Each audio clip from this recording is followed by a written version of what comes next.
And away we go. Welcome, welcome, welcome, everybody. So great to see each and every one of you.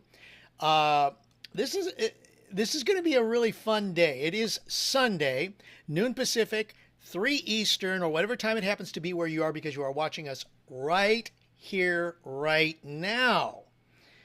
Ooh, that sounds like a good song. Right here, right. Okay, there's no other place I'd rather be, right? Those are the words. So, okay, got to admit a few more bodies. Um, but yeah, so uh, Robert and I were just kind of chatting a little bit prior to the start of today, of this new Unlimited Wisdom Master's Mind. And like what Robert said yesterday, okay, uh, he wanted to make this day and subsequent Sundays to be a little bit more intense. And then we were just kind of bringing up, Robert and I have known each other for like 10 years, more than 10 years, really. And Robert shares a lot of things, not only with us, but with me a little more.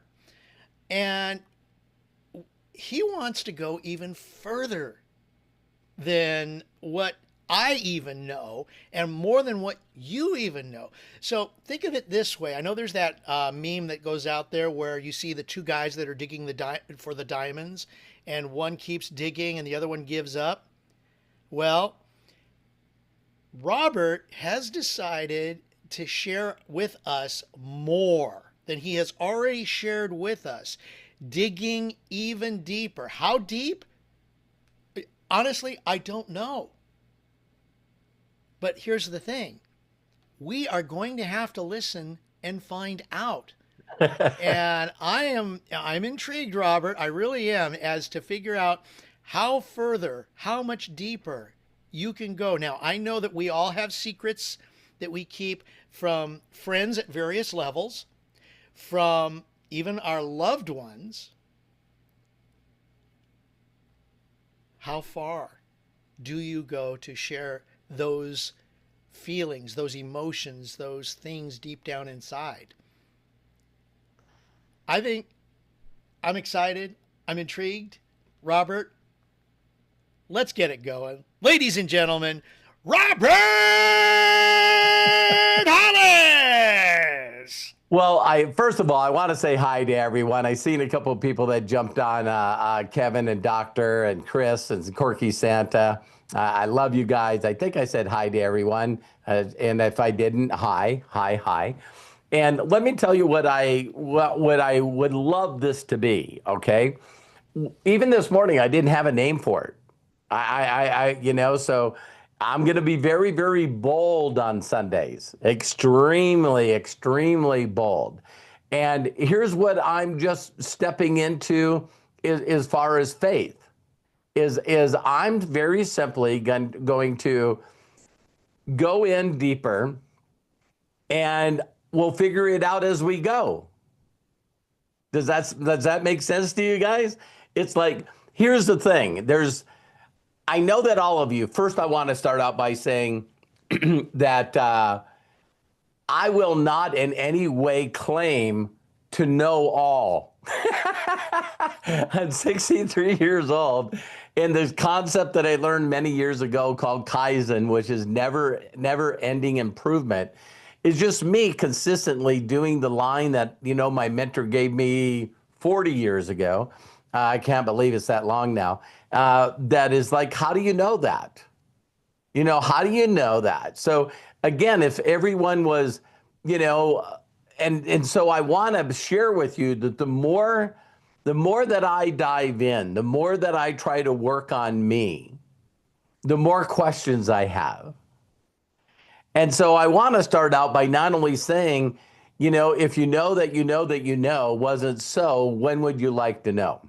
So the first thing I want you to know is, let's get the elephant out of the room. I'm not in any way, shape, or form interested in starting a new church or converting you to anything. Here's what my intent is with Master's Mind. is that I'm aware of a few concepts. And the concepts is one, in the book of Think and Grow Rich, it talks about this concept that two minds are better than one, that three minds are better than two. And so what masters mind is for me is I know that all of us combined together can consistently stretch each other's thoughts and get us closer to what we all want. So we always say this statement, right? If you knew what you want, we could help you get it. And so I am not going to say you, I'm going to say me, is all through my life being a seeker. A seeker. Knock and it will be open. Seek and you shall find. Me being a seeker, I can't even tell you it's unlimited number. It's probably always will be an affinity number of people that I listen to and learn from, versus at one time they seemed to feed me, and at other times they just no longer could feed me. Does that make sense to any of you? So if you, like I said yesterday, I'm just assuming this, and we all know what assume means. If you've never heard that, you split the word up, you make an ass out of you and me.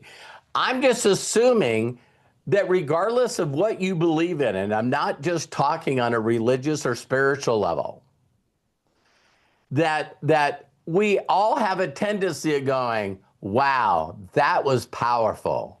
Wow, that expanded my mind. Wow, I never ever looked at it that way. Sort of like a paradigm shift.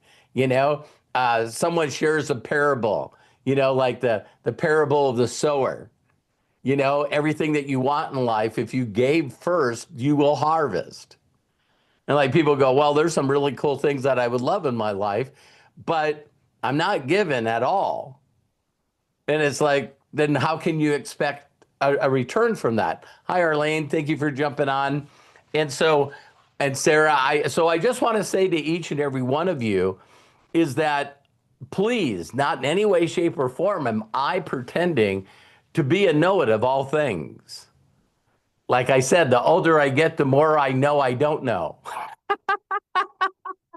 But have any one of you ever, and you don't have to raise your hands, but have any of you been a part of a certain belief? And as you get committed to it, there's parts of you, not your logical mind, just parts of you that go, I don't know about that. So as I was searching, and man, I this is not to brag, just a quick story, but a lot of you know that I was taken away from my parents when I was really, really young. I'm still sort of mentally trying to figure out exactly what age it was. You know what I mean? I keep it's probably 12, but I got some people that I'm going to do some research. I don't know why I want to know, but the first time that I was ever introduced to anything other than nothing, right? Other than abuse at every level, fighting at every level, everything in my life not being okay. There was this guy, and I mean, I really lent into trying to remember this guy's name, and it came to me. And so at a very young age, I remember this kid at high school that was a couple of years older than me. And his name was David Holland. And he said to me, hey, we're all going to camp. You want to go to camp? And I was like, I don't even know if I can. And I remember asking my parents, and there were things where we can't afford that. So then I went back to him the next day and said, we can't afford it. And he said, my parents told me to ask you. They're taking care of it. So, what's Mr. Rogers say? Mr. Rogers says, look for the helpers. So there was always this group of people that would reach out to me just knowing that maybe someone should reach out to this child a little bit. Makes me emotional. And when I went to this, I remember that it was in Four Squares, Wyoming. It's a place where there's a camp where there's all four states there. You know what I mean? So it's like, I can't even visually tell you where it is right now. And so when I went there, it was a Bible camp. Had no idea whatsoever, right? So and I know I've shared with you guys a different story about, and this will be part of that story.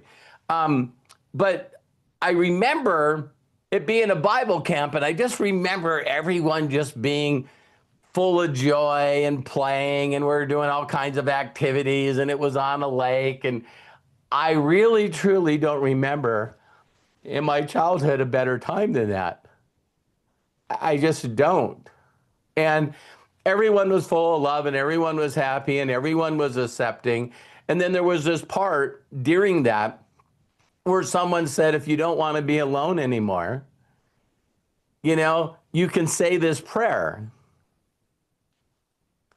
And I'll never forget the number, John 3:16.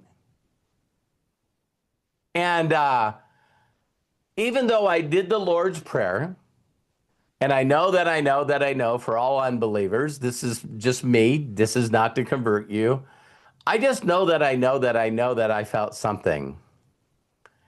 And after that, it was like literally a couple of weeks, and I was taken away from my parents and put in foster homes. Okay? So most of foster homes were way better than the living situation I was in. But apparently the people that, and I would like to find this out, probably it doesn't matter, but apparently someone not only felt like that they should do their best to take care of me, but they probably were the ones that called Child Protective Services and went, hey, listen, this kid's not in a good atmosphere, right? And it was not very much time after that where, I never really looked at that part as being a huge moment in my life. But then if I'm not connected to a group of people, this is why I'm putting this together, is if I wasn't part of a group of people, then I really not learning. I don't know what the next steps are, how I can create this relationship with what I call the master imaginator, the master creator. There's so many names for that entity, and we'll talk about that as well. But it wasn't until I got locked up in federal prison where now I have some dedicated time to create this relationship. So a lot of you that heard my story, stealing a beer truck, you know what I mean, for a high school party. And the only reason that I did it was I got sent to another school. This is like the fourth or fifth school. I got sent to this new school, and I was trying to figure out a way in my senior year to be liked by other kids. And so they talked about doing this party. It was around my birthday, and so I decided to go and break into a warehouse and steal some kegers and some beer. And they didn't have any. They just had semi trucks in there. So I went in the cab and pulled down the visor, and there was the keys. I opened up the padlock on the back door of the semi truck and opened it up, and it was packed to the top full of beer. And so a couple of my buddies go, what are we going to do? We need like a forklift or something. And I said, no, open up the garage door. I know how to drive a semi truck. I'll back this thing out of here, and we'll take it to a farmhouse that I worked at, and we'll go there and we'll empty it out. So, hi Arthur, hi Shelly. Nice to have you on here. And so, when I got locked up, before I graduated, there was a guy that actually took a New Testament, a Gideon's version of the New Testament, and threw it in my sale. And I just didn't have anything else to do. So since that time, for those of you that just jumped in here, this is going to be where the whole concept is all of us just doing our best to connect in a way and help each other move closer to whatever that is, that desire that you have. I know that when you really think about what people are looking for in life, they all want love. For me personally, if someone were to ask me, what is that energy? What is that vibration? What is that resonance? That would be the word I would use, is love. So you guys have heard me say this at different times that I've talked. If every one of you wrote what you thought love was, do you find it interesting that every one of us would have a different paragraph, a different sentence? How can love have that many different definitions? Have any of you ever pondered that? I'll tell you why. Because there's no one else like you. No one else like you. There's that little thing out there. I even think I checked it with AI one time, but there's like 400 trillion and one chance that you're alive today. And so, no one's got your fingerprints. I don't think you've ever walked down the street or watched any TV and went, oh my God, that person looks just like me. And you guys, I really want to dive into a lot of stuff that we don't know. Do you guys realize when you look in a mirror that it reverses your image? How many people know that your image is reversed in a mirror? Well, if it reverses your image, why isn't it upside down?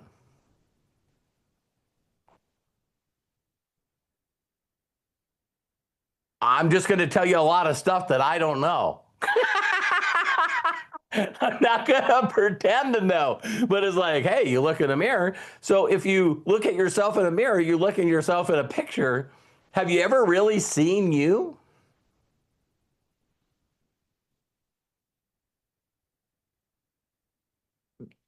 Just a thought. And another thought is I brought up that, if you had a professional sketch artist that worked for the FBI and you had to describe to them how to draw you, and then after they drew you, you looked at it and you went, yeah, that's me. Then they can take somebody else that knows you and ask them, a professional sketch artist. And when they get done explaining it, the artist shows them and they go, yeah, that's Sarah. Without a doubt, that's Sarah. Man, you did a great job. And it doesn't look like your sketch. I don't know. I'm just throwing some stuff out there.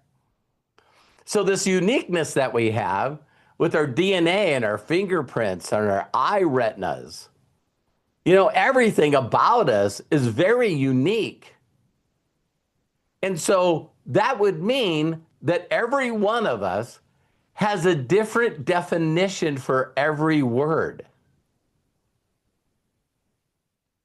Important ones. Love. What other word would be really, really important? How about the word friend? Now, man, Corky's my friend. And Corky's going, not really. So we have this very weird definition of friend, right? How about the word success? Not that we're going to talk about that part. So every one of us has a different definition of success. Is there any one of you that really can explain to me what happy is?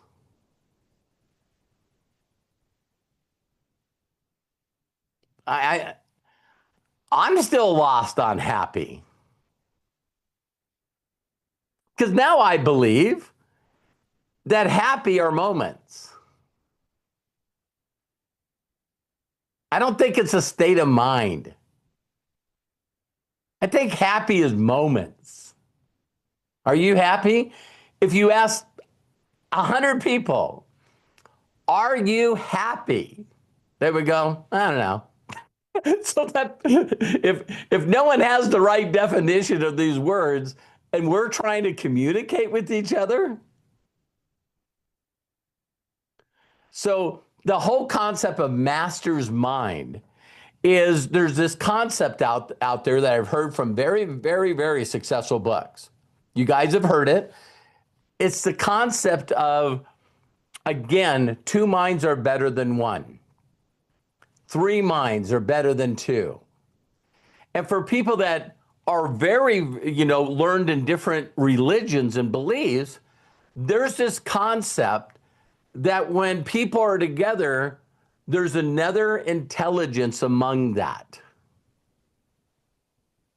See, even Napoleon Hill knew that if he said that entity was a name, that he would instantaneously lose people. So if someone said that name, that entity that's among all of us right now as we're talking, if that entity ends up being a name, then that allows our logical mind to say, hang on, hold on, hang on. Why? Because some of us have had religion slammed down our throats. People use religion for manipulation. And then if you have a little difficulty with compare-itis and believing that you're worthy or believing that you're enough. So over my lifetime, I've been to a lot of, I don't see, if I use the word, it could be negative for some people. So I'll just call it a speech. But I've been such a seeker that I've been in temples, I've been in kingdom halls, I've been in churches, I've been in tents. I grew up with one of my foster homes that were Native Indians. And they had multiple. They had Mother Earth, they had, sun god, wind god, rain god, tree god, grass god, animal god. You see, it's like, there's some of these people like Hindus that have a god for everything. You know what I mean? And then you got other beliefs that said, listen, let me straighten you out. There's only one God. And people were like, well, you lost me. And then you have other beliefs where I did a lot of standing and kneeling, standing and kneeling, and standing and leaning. And they said there's the Father, Son, and the Holy Spirit. But then they had a lot of saints. They had Mother Mary and Saint Joseph. And are you guys getting me? It's like, all these different people have a belief, but they keep showing up, listening to someone tell them about their belief. And as they're being told about their belief, there's sometimes in their mind where they're just like, I'm still missing something. There's still something. And I believe that what that is you don't have to tell the tree to grow. You don't have to tell flowers and grass to grow. You don't have to tell a river to flow. You don't have to tell the ocean to wave. I don't think I've ever said that. Like, hey, he just keeps waving at us.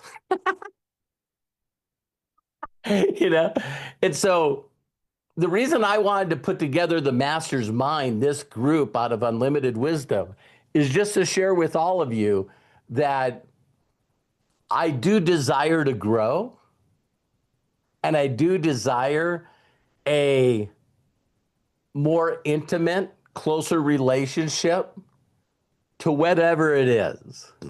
Excuse me. And one of the things that I wanted to say too, before I share a couple other things, is when people confess that they know. That's the only people that bother me. Is when someone says, Robert, listen, let me straighten you out. I'll tell you exactly the way it is. I tell people bold and honestly that if you're leaning, if any of you are Jehovah's Witnesses, I actually studied a book on how to witness to a Jehovah's Witness. Not, my son Matthew's here, not to convert them to anything else, just to get them to question what they're saying.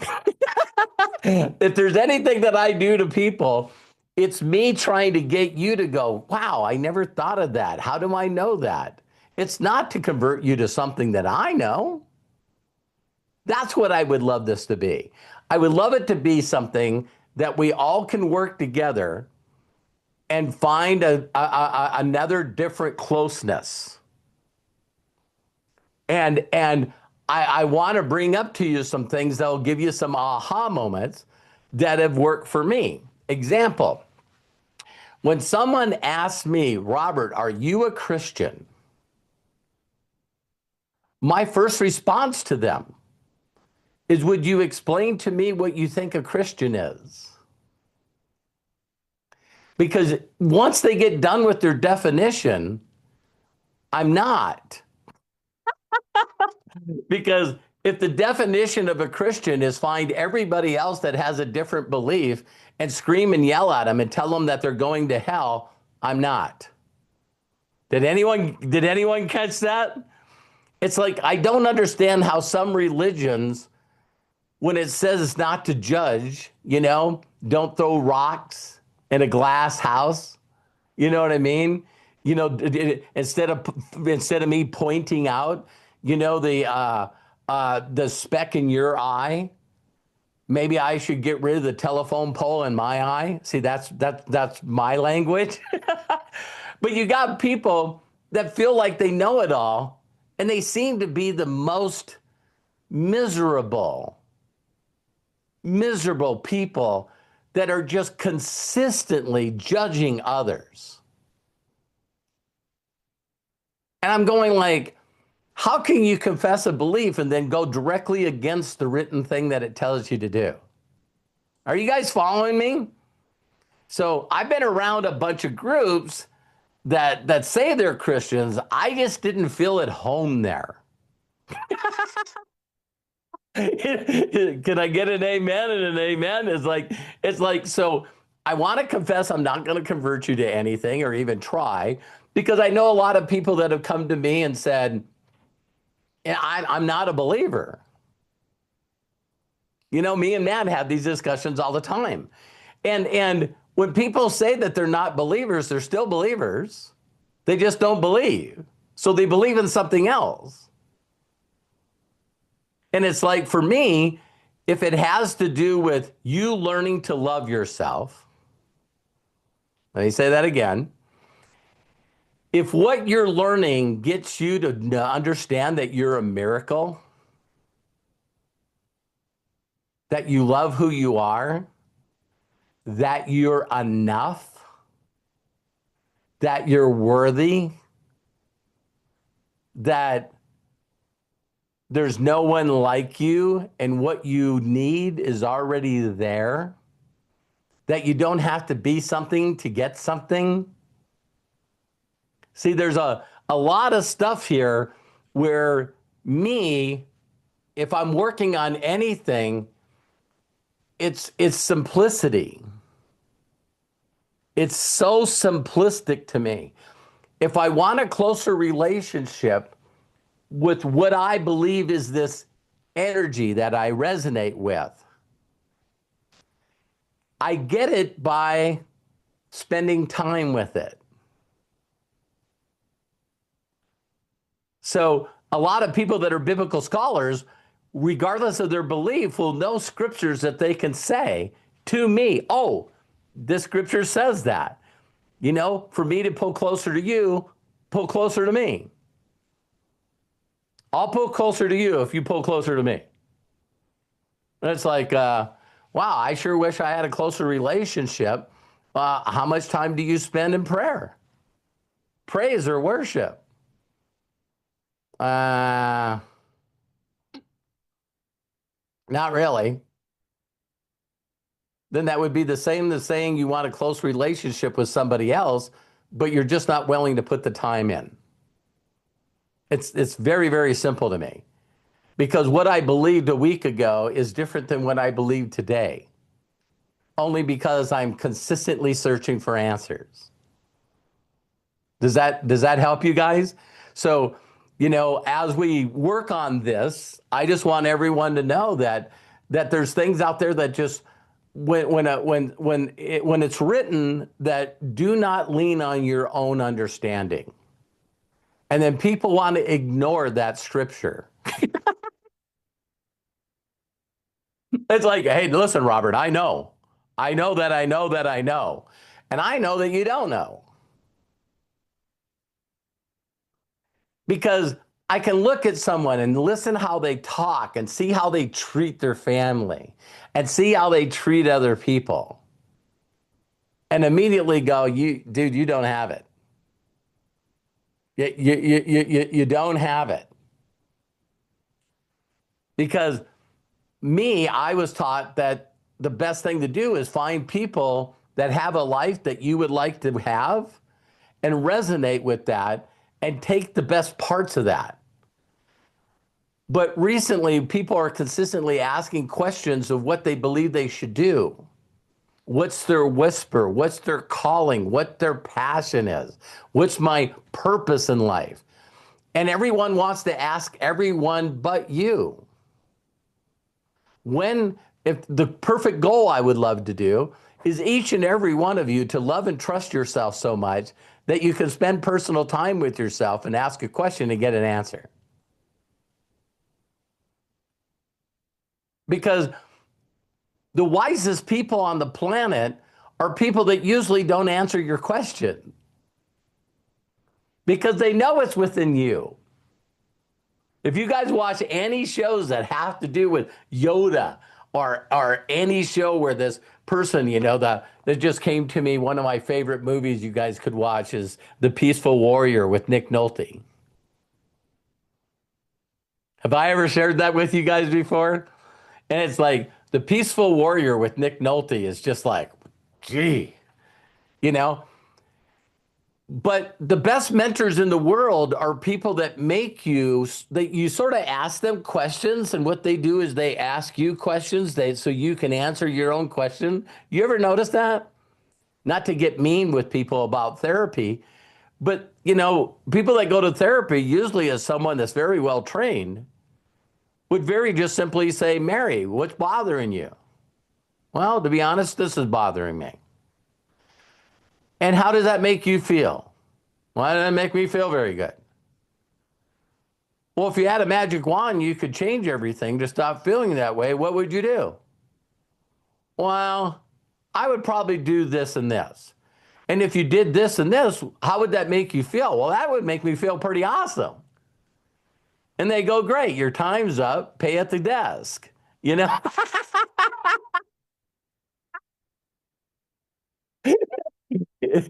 then what do they do with couples? Couples, they just make each other listen to each other. All right, it's your time to talk. Don't interrupt. Listen. Oh my God, she listened to me. Oh my God, he listened to me. We're all better now. So I was trying to think of something else I wanted to say in the opening statement. But instead of saying any more, I just want to add to this. Every one of you have greatness within you. Every one of you don't have what you want in life only because you believe that you're not the person that you already are. Did you hear that? It's like we mentally beat ourselves up and we mentally listen to voices that say, well, the reason I don't pray or the reason I don't meditate is because I've tried that and it doesn't work. My mind just won't stop and I think I'm doing it wrong. It's this constant thing that we just realize, Dino, rah, rah, rah, is just constantly saying you're not doing that correct. You're not doing that right. You're doing that wrong. You're doing this wrong. You're doing this right. I've prayed before and I'm not getting any results. You know, and so then you have comedians that can make fun of stuff like that, but because they're just preying on our uncertainty about ourselves. That's why it hurts sometimes when people go, well, I honestly did pray for a certain situation and it didn't come. So I don't think it's so. I prayed 50% of the time to Joe Pesci and they didn't come true either. So of course that's George Carlin that said that. But that's what I wanted to share with you guys of what the master's mind is. So I believe, because there's things that have happened to me that don't deal with logic. And so, I just recently went, wow, you can try to consciously figure out how to connect, which I call, getting hardwired, or I've shared with Mary, it's like, if I think I said this on just the other video, but I'll say it again. It's like if all of a sudden you went in time travel and you went back to a time where there wasn't electricity and everyone was relying on you to invent electricity. How many people would go, okay, we're just not going to have electricity? Because people don't even know that there's alternating current and direct current. Direct current is what powers, your car and electric stuff. And AC is alternating current. Alternating current charges direct current. You know what I mean? So, the vibration versus the frequency versus the amp, versus the volt. There's a lot of stuff that people wouldn't know how to generate electricity. But yet every day we plug things into it and we expect it to work. We flip a switch and we decide, to work. I even heard where people talk about the word faith. Faith to me is like Wi-Fi. I show up at Jay's house. Hi, Jay. And I walk in there and I go, wow, you got a weak cell phone signal here. And he goes, yeah, just hook up to my Wi-Fi. And for those of you that have seen this happen, it's like now the new ways are is he just comes over and brings his phone next to mine and this thing pops up on my phone and I connect to his Wi-Fi. I don't even need to know the username or the password. Have any of you guys seen that? It's just like, man. So I don't need to understand how Wi-Fi works. I just know that it connects me so that I can do the things I need to do. What if what we're talking about right now is that simple? Because as human beings, we want to understand something. Our mind starts thinking and we ruin it. Instead of someone says, hey, this is how you connect, just connect.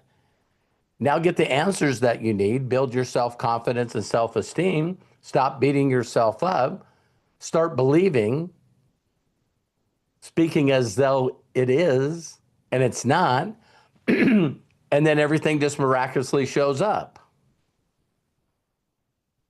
So a lot of things that I'm going to be sharing with you is how to do that, not understanding all the Bible verses and different beliefs and why this happens versus this happen.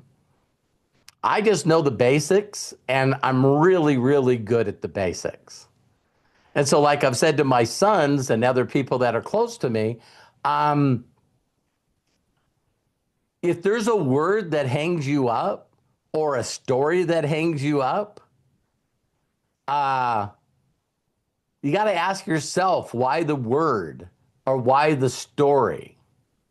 So you guys have seen me all the time, even when I came up with unlimited wisdom. It was like the whole concept of, well, are you unlimited wisdom? No, but me and all my incredible members together with some other minds in the myths, See, I communicate, and you guys see me do this all the time. I'm doing it right now. Is I communicate from my heart. I communicate from my soul.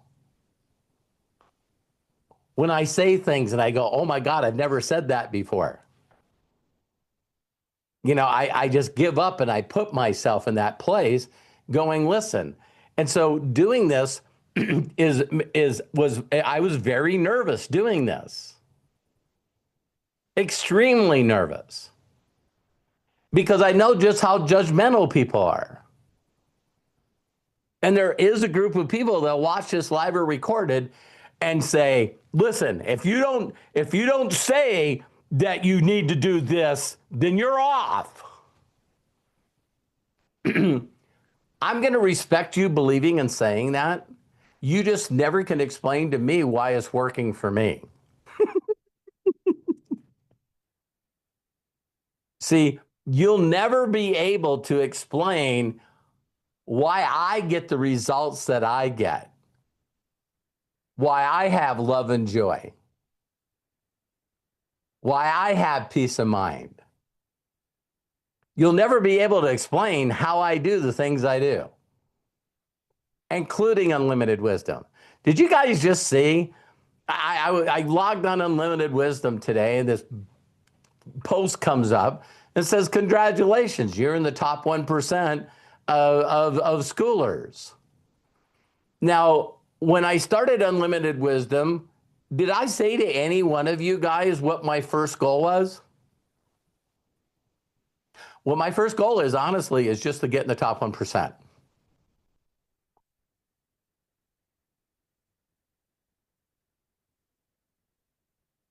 And if you look at the criteria why I post that all the time, we're now number 28, we're in the top 1%, is if you read the criteria to go up in school, it's not based on the owner alone. It's based on the members and the way that they're engaging and the way that they're connected with each other. So the reason Unlimited Wisdom community is in the top 1% is because of us. That's why I'm changing Ask Me Anything to Ask Us Anything. I think a lot of you, when all of a sudden Matt started talking more about AI and what he wanted to do with AI and all of this stuff, I know that a lot of you really said, man, I love it when Matthew talks. So there's going to be a lot of us that know a lot about a lot of other things. And what we can do is all use that with each other. So I hope I've explained it well enough. And I'm also one of those people that as we grow this, there's going to be a lot of time where I'm not going to know the answer. You guys okay with that? And there's probably a lot of times that I'll say things that might not resonate with you. And all I'm saying is don't look at it like, that's a little off. That's a little off. I need you to ask yourself why. Again, one of the best mentors I ever had, Roger Penske, when he goes, listen, I need to teach you how to learn. What? No, let me teach you how to learn. I said, I'm listening. He said, your goal is to listen to everything with respect. Don't miss things because in the middle of someone teaching you or telling you something, you hear something that goes against your mind. I don't believe in that, so you shut it off. He goes, just listen to everything. Because the most intelligent people on the planet can actually listen to another person's opinion and not react. They can just listen. And then he says you can go home, rethink about what you learned, and went, that's for me. That's for me. That definitely isn't me. I ain't doing that one. But if something in you triggers and stops you from listening to the rest, let me just be bold and honest with all you guys. My goal is to be bold. I have personally tried my best to listen to some people, and I can't do it. Am I the only person? I don't know if it's their voice. I don't know if it's the way they look. But sometimes someone will say, check this video out. And I'll turn it on, and it's something that they say or where they are or the way they look. And I just go, no, not today.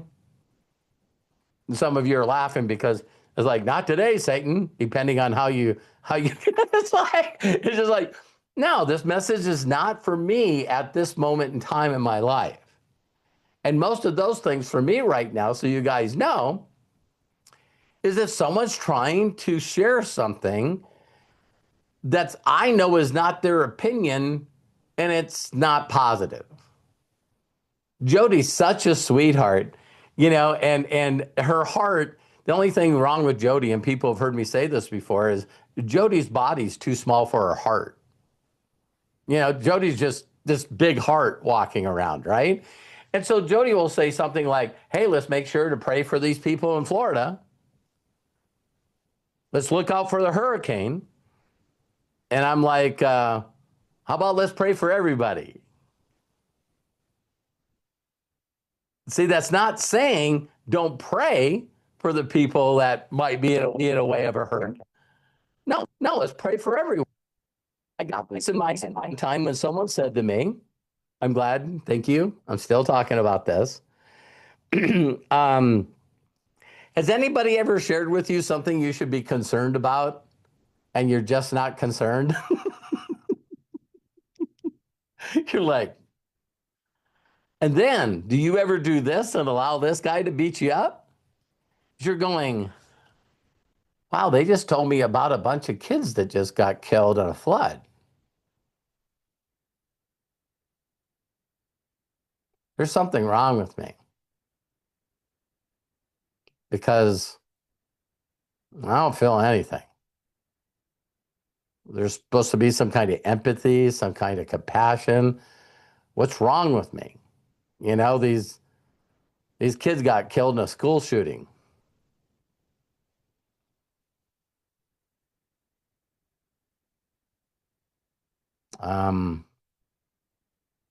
Boy, am I just cold-hearted? What's wrong with me? Does any of you know people that do that? Then I remember one day someone said to me, hey, you ever gone to Google and put in how many people die in the world a day? I think the last time I looked, it was 175,000 people die a day. So why is it that sometimes that people feel like some people's lives are more important than others? Why don't you care about this? I don't know. I don't know. I heard there was a flood in the Philippines. 1,100 people are gone. Can't find them. Robert, could you repeat that one more time? You did garble. Sure. I heard there was a giant flood in the Philippines and 1,100 people disappeared. They can't find them. They don't even know where to look for them. Oh, yeah. Half of them were children. So that's the point that I'm making, is that the world tries to make everything such a big deal that sometimes I feel like the world has desensitized me. Right? But then that same energy's got a sense of humor, because then I can watch a commercial on television and I'm like, what's wrong with me? Because I'm bawling my eyes out on a commercial. They go, there's the person that loves and feels and is compassionate and has empathy. There he is. So how many of you have seen a commercial or seen a video that really, really struck your heart and really made you feel something? And then you share that video with other people and other people don't care.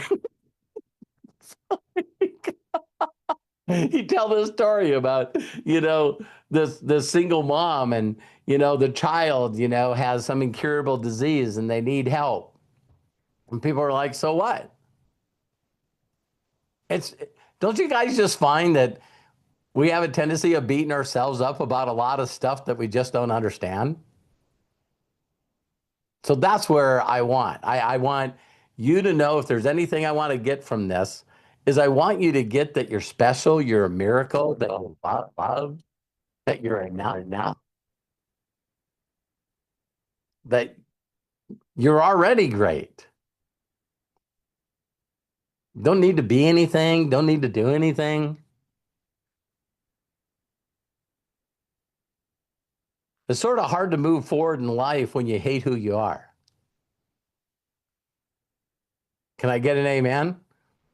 If you don't love yourself and you're not worthy and you're not enough and you beat the crap out of you and all you talk about is glory days. I used to be good in football. I used to be good at, my job. I used to be good at this, but now I'm a nobody. It's sort of hard to step into a new level of your life when you already believe that you're created to be a piece of garbage. We sort of got to get you back to thinking you're special and loving yourself. And what's the world say? Oh my God, you can't be talking too highly about yourself. I don't know. Some of the people in the world allow their actions to speak for them. They don't have to say they're anything. So I hope that was a good opening to what Master's Mind is. And so I will always have this video for introduction, but moving forward, even today, I just want people to sort of, because that's what I'm looking for. I'm looking for a group of people that just want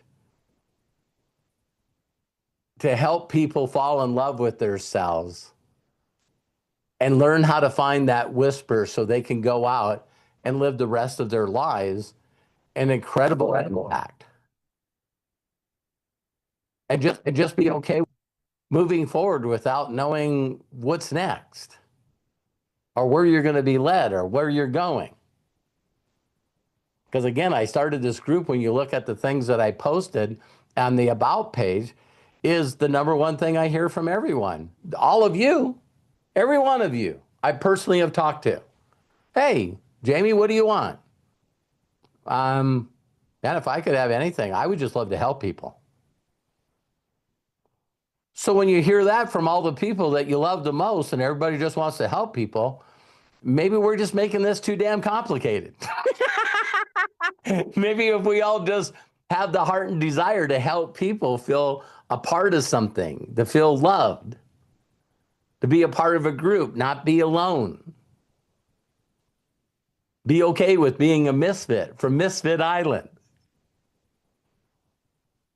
To be all weirdos, to be all a little rebellious in ways. We know we don't fit in. That's why we're all here. And know that we're all not going to pass judgment on each other. Right? So that's what I know this community can be. And I know when we're together, we are going to pull something from the ether. We are going to pull the consciousness that was here before us and the consciousness that's coming. Some people make this thing. I keep saying there's so much I want to say. But if you guys know me and get to know me really well, I'm a geek from the dork forest. A lot of people don't know how analytical I am. I was an automotive engineer. So net engineering, I love science. And you know what's really cool about science is everything that everyone told me was true a year ago isn't true today. That's what I love about science, is there's a bunch of people in a room going, wow, do you realize that there's now a thing, not just dark matter, but there's dark energy? So you guys can Google this or AI it. Well, what's dark energy? Now that we got telescopes and we can see further than we've ever seen, it's that dark energy is the universe is moving. But not only is the universe moving, but it's picking up speed. There's nothing funner for me to realize that 95% of everything is dark matter. And in the dark matter is dark energy that's picking up speed as the universe is expanding. And everyone that knows everything goes, we don't know what this is. The thing I love most about science is a bunch of people that are honest with each other that are just going, man, if they only knew that we don't know. So what is this stuff? Why is it moving? So if you're, I'm 63 and we used to have these planets, you seen the sun and, you seen all the planets that were hanging by string, and those were the planets. With the new telescopes, they now say that they can't count all the universes, and each universe has unlimited planets and unlimited stars, and it's not stationary. Not all planets evolving each other, but they're also flying through space as we're picking up speed. And then you got people that look at me and go, "Yeah, I know what's going on. Whatever." And so that's the awe that I have about the universe, is that this constant thing is alive. And a lot of people, if you Googled this, they'll blow your mind. Do you guys know that we got like 100 trillion particles that are actually going through us per second? So we're on a planet that's spinning, going around stuff, flying through space, while invisible particles are flying through us. And people can't even grasp that a majority of their cells die and reproduce their cells. And there's people out there that are going, well, this is what I believe. You know what I mean? Are you kidding me? So I didn't know if I was going to bring up that last part. It's just that I love science.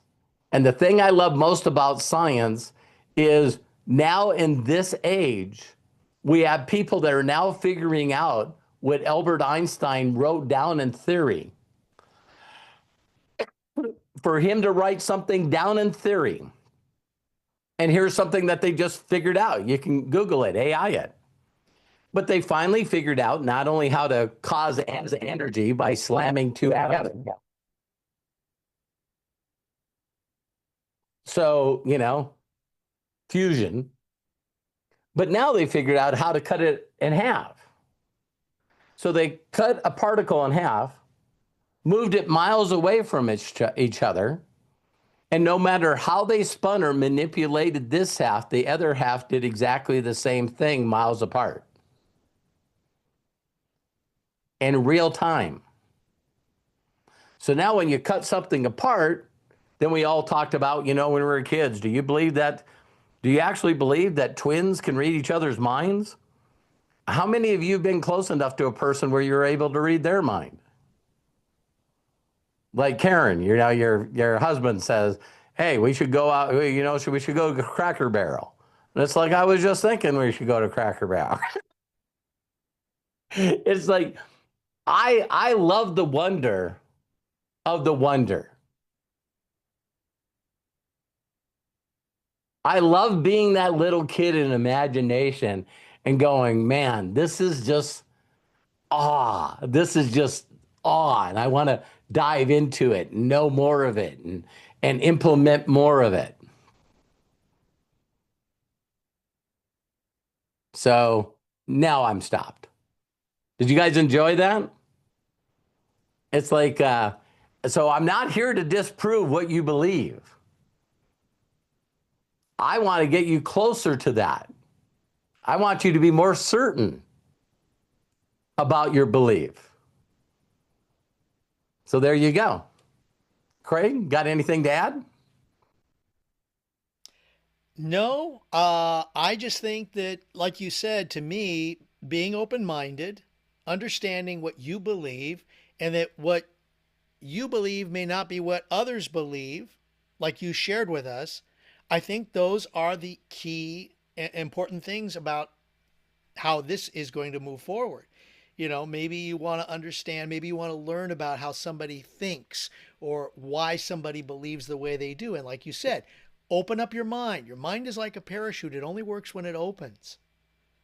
And catch those things. Does it matter to you? It may not. But in the overall scheme of things, is it, will it make a difference to How you? many questions? How many questions in our life together, Craig? How many questions have I asked you about Judaism? Quite a few. I'll never stop asking. Good. And I don't want you to, I, I'm because inquis- I I'm learn as much inquisitive. as you do. Yeah, I'm inquisitive about how people think, what makes them click. How can I help them? Uh, how can I help them just in Yeah. whatever they're doing? So, And yes, Craig. that's what I love too, Robert. And if I can just share a little bit more, um, I love going to other people's events. I've been to High Mass. I've been to Lutheran churches. I'm sorry if I'm not up on whatever their church is called. See, you Uh, don't you feel like, hey, I don't want to say the wrong thing? It's like well, we're so yeah, scared to death to say, oh my God, did I call it the wrong thing? yeah. But that's me asking you to understand where I'm coming from and to guide me, to help me understand so that I can communicate with you better. And that's what you do. That's how I look at our interactions, Robert, Correct. with us when you ask me about, is this something in Judaism? If I don't know, I'll find out. If I do Right. know, I'll share it. Do you accept it? Maybe, maybe not, but you learn, you understand. You're not pushing your beliefs down my throat. And I I that is don't something have that I I don't don't care have to for. I don't have to understand it because I love who you are and I respect who you are. That's So what I mean by understanding. yeah, it's like Maybe it should be accepting. yeah, because there's not a part of me that a lot of people do, which is going, wow, you know, that blows me away when people do that. When they go, listen, well, you think in this story, so you're stupid, and I'm Hmm. going like, wow, way to win people over. You know what I mean? It's like, hey, you guys, when I was young, I remembered having an imaginary friend, but I'm not allowed to have an imaginary friend as an adult. Says who?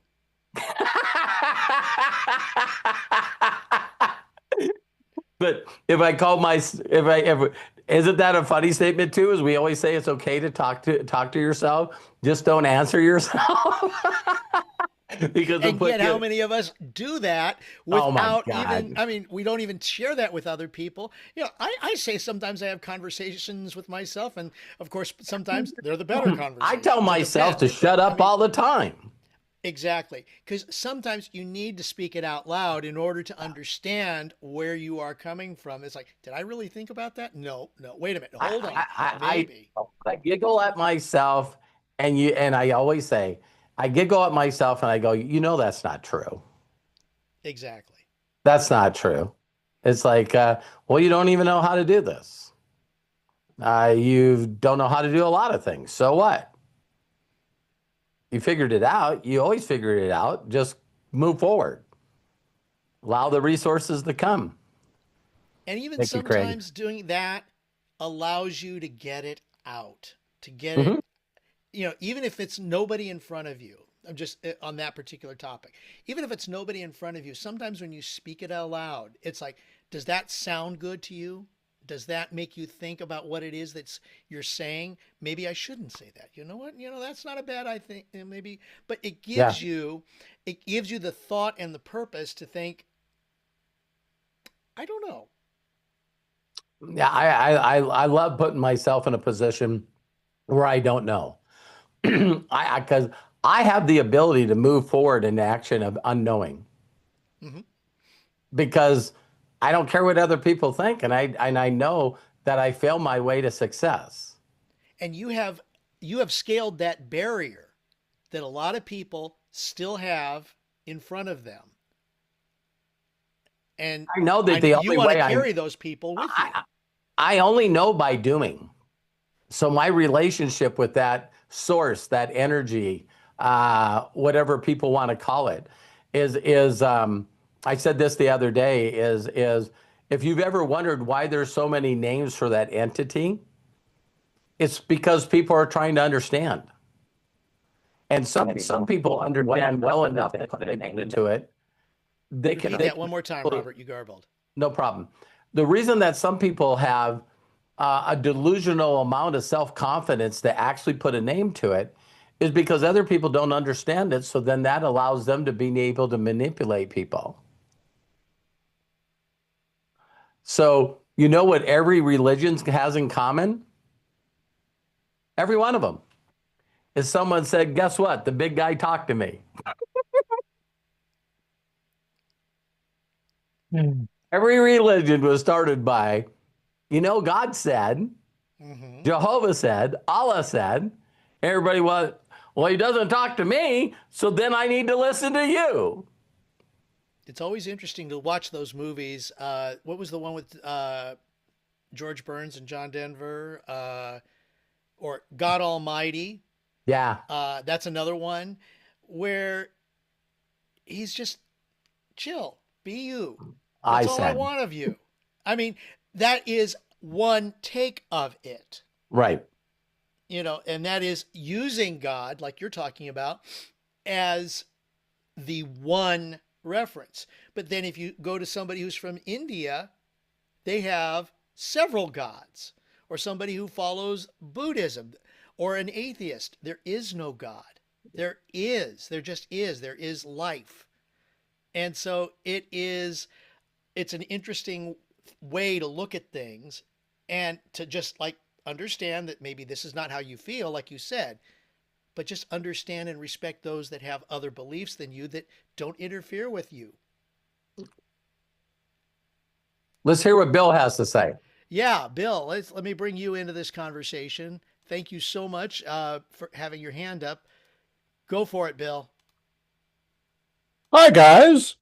Hey, Bill, how are you? Awesome. I'm excited to be here. I mean, think about how we're the top 1%, less than that, on this Zoom listening to Robert Hollis. I mean, how incredibly blessed we are. I just got to say that, Ah, you know?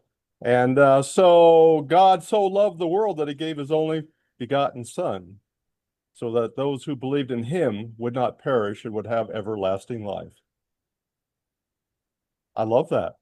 I yeah, had to read that when you said that. I go, okay, what is that? So anyway, yeah, yeah, it's amazing that we're here. I it mean, is. how are we here thinking and communicating? It's just such a miracle that we are here. So I just wanted to say one thing. Yesterday on the AMA, you said something which you've said over and over and over, and it's something that I learned through the years of listening to you. And I focus on that, and then I unfocus. But here's what you said. What my family needs is what motivates me. Yes. That's a quote from Robert Hollis. It's why I do what I do. I know, and it's just such a wonderful thing. I go, well, why aren't I doing that? You know what, Bill? You Right? just made me. You just made me take it another dimension. Um, as I'm getting gooder and gooder each and every day, I do this for my wife and sons and my daughter-in-laws and my grandchildren. But I also do this for you guys. Each and every one of you are on my heart all the time. All the time. A lot of you I mentioned by name. I just want to be the intercessor. You know what I mean? So the closer I get to all of you, it's like the one thing you guys all have in common is we're all trying to get rid of things to get us to the next place. The thing we all have in common is what's this thing that's stopping me? So I don't think I would have ever did this and been bold enough to do this Sunday if it wasn't for me leaning into saying, here's something else I'm going to conquer. I don't know everything about building communities, but I can listen. I can follow somebody. Me and Curtis Fallon was going back and forth. How many of you guys are currently following someone that's really successful? Okay. If you're following them, it is interesting why we won't do what they do, right?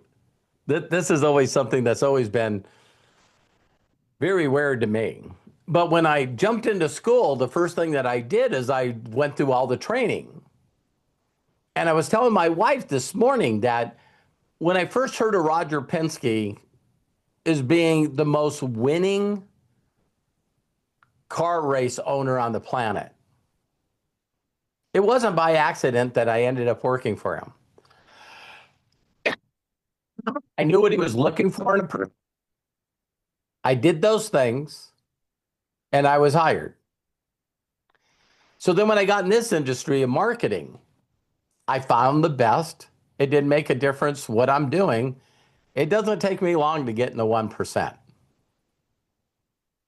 And so then I just joined school and make a decision that I'm going to take a 24-year whisper and I'm going to go all in.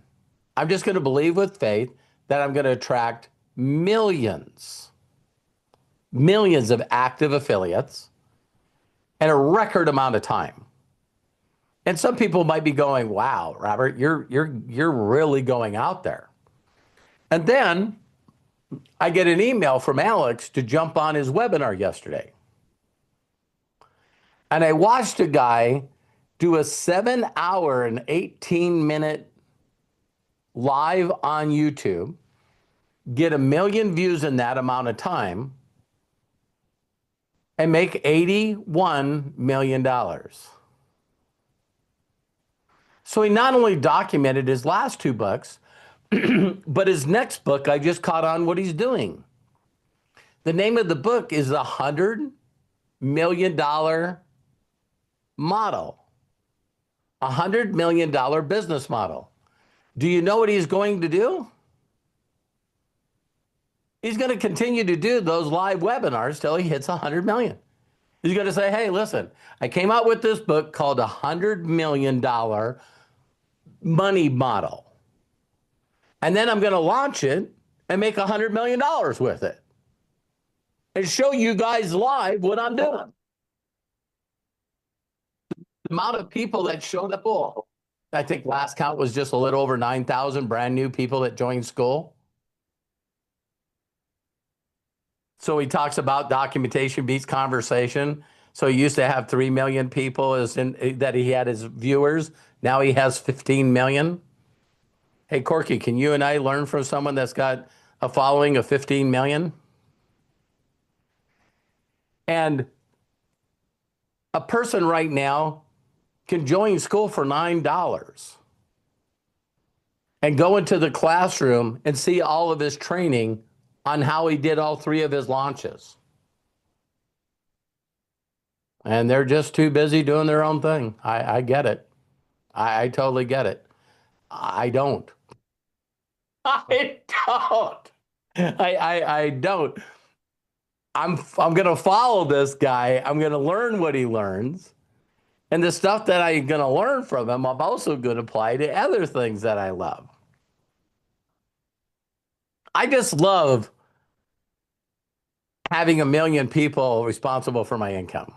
I just really love that concept. And so, yeah, it is pretty fascinating. It is pretty fascinating that I know that I found another person that their number one thing in life, like Roger Penske and my mentor, Bill Gould, is they just stick so much receipts, it's called today. for the young group. Show me the receipts. Show me the receipts. And there's nothing more fun for me than to watch someone that as they're making money, they're stuffing it down your throat. But they're telling you what they're doing to make the money, and what they're giving you for free is what they're using.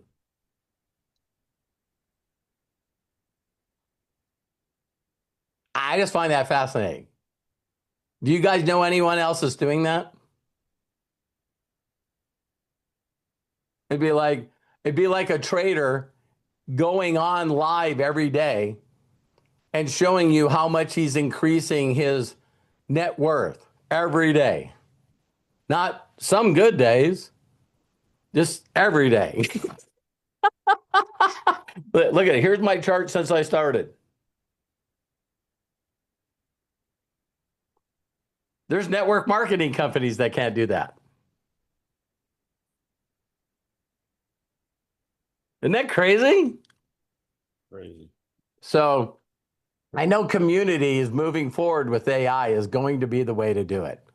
And because that's the one thing that we're all going to have is what we have here. Two or more gathered, they're there in the midst, you know? And so thank you, Bill, for the comment. I really, really, really appreciate it. You're so welcome, brother. Love you much. Love you too. Anybody else want to make any comments or questions or anything? Santa Corky has his hands up, so let's go ahead and bring you on board. Go for it. There we go. Hi, Robert. Oh, I love his vest on. North Pole Nation. That is so cool. Misfit. Misfit. Ah, there we go. Right. Yeah, good stuff, Robert. It's not exactly what I expected, which is good. What did you expect? Oh, I thought you were going to go into your belief a little bit more. And because I will moving forward. yeah, that's I will great. moving forward. But I know, Yeah. yeah, I know you well enough that how you tread through water is very creative. So Well, it's yeah, lead. yeah, yeah. It's actually lead. If I come from my heart, my soul, my spirit, whatever people want to call that, Uh-huh. and I'm not touching people with my intellect, Uh-huh. then there's people that are going to be able to discern that immediately. Right. We're going to go, why does he make this so simple? Right. You know what I mean? And it's because simplicity is who I am. I really believe and know one of my gifts is take complex things and just bring them down to such a simplistic part. Mm-hmm. You Mm-hmm. know, and I got a download for you right now. It's like I was meant to say this. Again, when you realize that it's your own voices and your analytical mind that's destroying you and sabotaging you, Mm-hmm. is all that entity wants is time with you. Mm-hmm. So it's us thinking that we're doing something wrong, we're doing it at the wrong time, and we're not saying things right. And someone says you should pray like this, and someone says you should meditate, and someone says that you should go stand in water, and some people think that you should do a yoga pose. It's like, see, it's us questioning us. Mm-hmm. It's us questioning us. And since it's complicated and we don't want to do anything wrong, then we just don't do it. Mm-hmm. Okay. Totally. So I've said this to people that have gotten really close to me. I said, can I just ask you a personal question? And they go, sure. I go, don't lie to me. Just let me help you. How much in not being distracted, in not interrupted time do you spend with that entity a day? And they go, I go, that's the wrong answer. That's just the wrong answer. And you know that it's the wrong answer. If it was a minute a day, if it was 30 seconds a day. But how can you build a relationship with this unknown entity, and you're unique and no one can communicate with it the way you connect with it. Mhm. It's like this entity made you, and there's no other you. And you want to think in your analytical mind, listening to other people, how you're supposed to communicate with this entity. Mhm. Does that sound stupid? Mhm. But it's not stupid if I said, hey, Corky, have you ever tried this? This is good. Now I'm allergic to that. Oh, dude, I didn't even know. Here, eat it anyway. Yeah. We would never do that. It's like, hey, Corky, like I said the other day, yesterday, it's like we're getting in a rent a car and Corky gets in and I turn on the radio and Corky goes, I don't like that song. I go, dude, no problem. Flink. I'll move it so fast, so quick. We treat each other with respect and dignity and humility and not being all that because we love each other. And then we talk about certain things and then we want to beat each other up. Mhm. It's like I watched a stupid video that came across my computer screen and a couple got in the back of an Uber and they immediately seen him wearing a red and white hat and asked him to take it off and he wouldn't. So they got out of the car.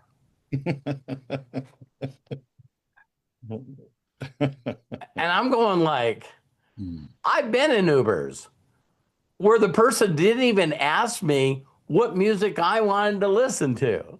Mhm. And I've been in the Middle East. And it's like all of a sudden they're playing this music and it's like ding ding ding ding ding ding ding ding ding ding ding ding ding ding ding ding ding ding. And then all of a sudden I'm sitting there listening to it. And then all of a sudden I get a little smile on my face and I'm going like, damn, that's pretty catchy. Ding ding ding ding ding ding ding ding ding ding ding ding ding. And it's like it, and they're like, and I'm going like, it's just hilarious to me that it's like, hey, that's not my song, that's not my music. I don't want to listen to that music. It's like, it's it's funny that we are so instantaneously can give people leeway and love and slack. And then all of a sudden there's other things that I gotta fight you for it. Mhm. I'm willing to go to death on this one. You know what's the newest thing that I hear all the time? Why people want to die on that hill? I don't know. Right, I exactly. have no idea. I don't want to die on that hill. Right. And it's like I don't.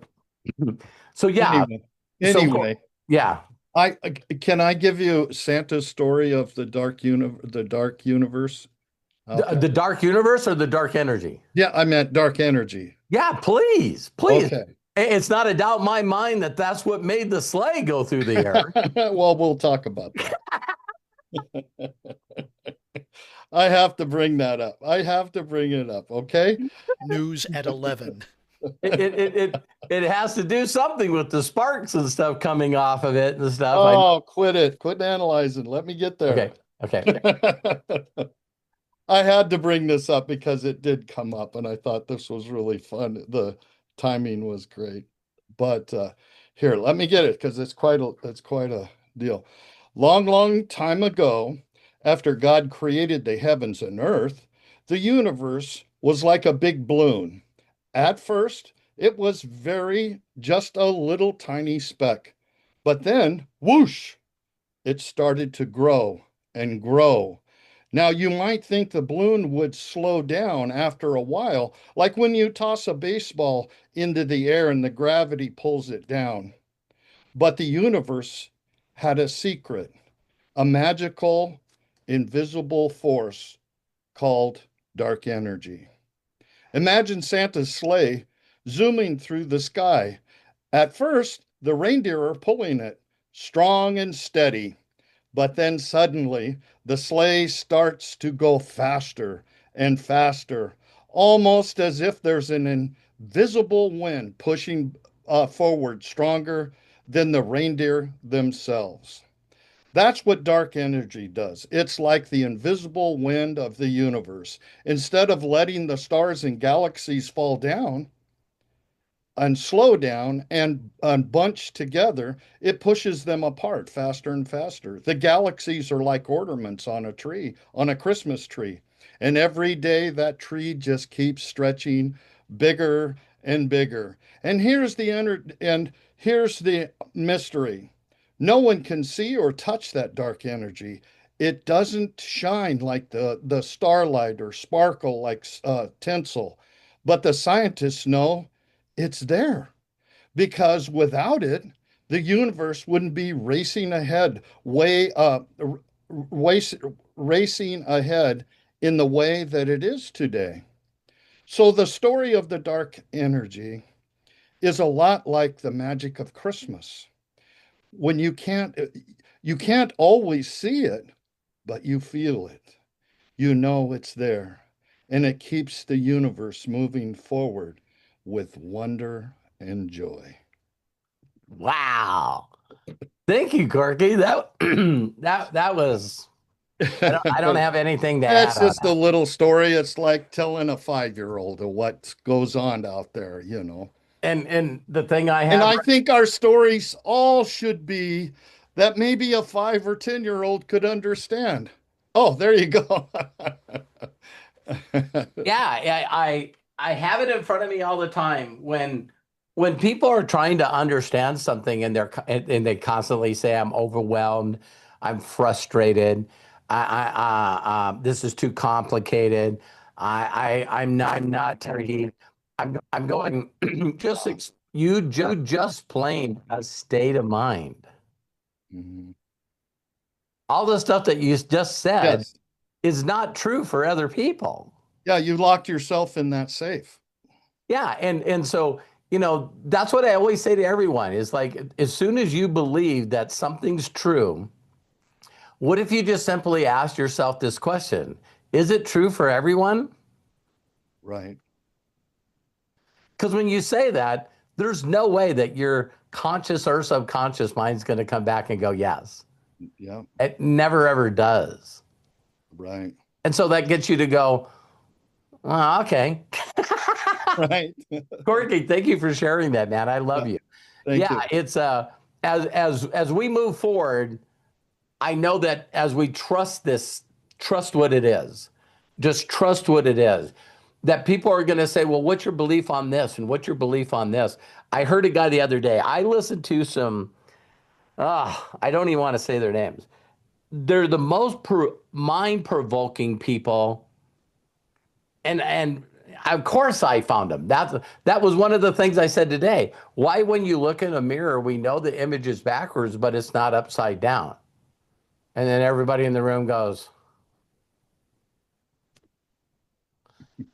it's just these things that this guy, he's from India too, but it's just things that he keeps saying that everybody just stands there for a second and goes, what?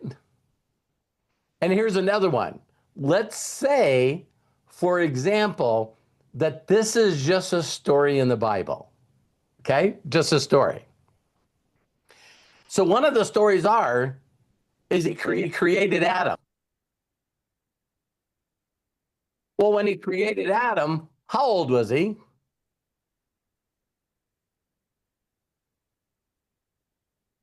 He's 1 day old. Mhm. Uh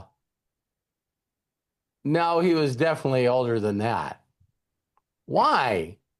Well, because he wasn't a baby. Okay, so if the story is about creation, which I'm just saying, when he created the planet, how old was it?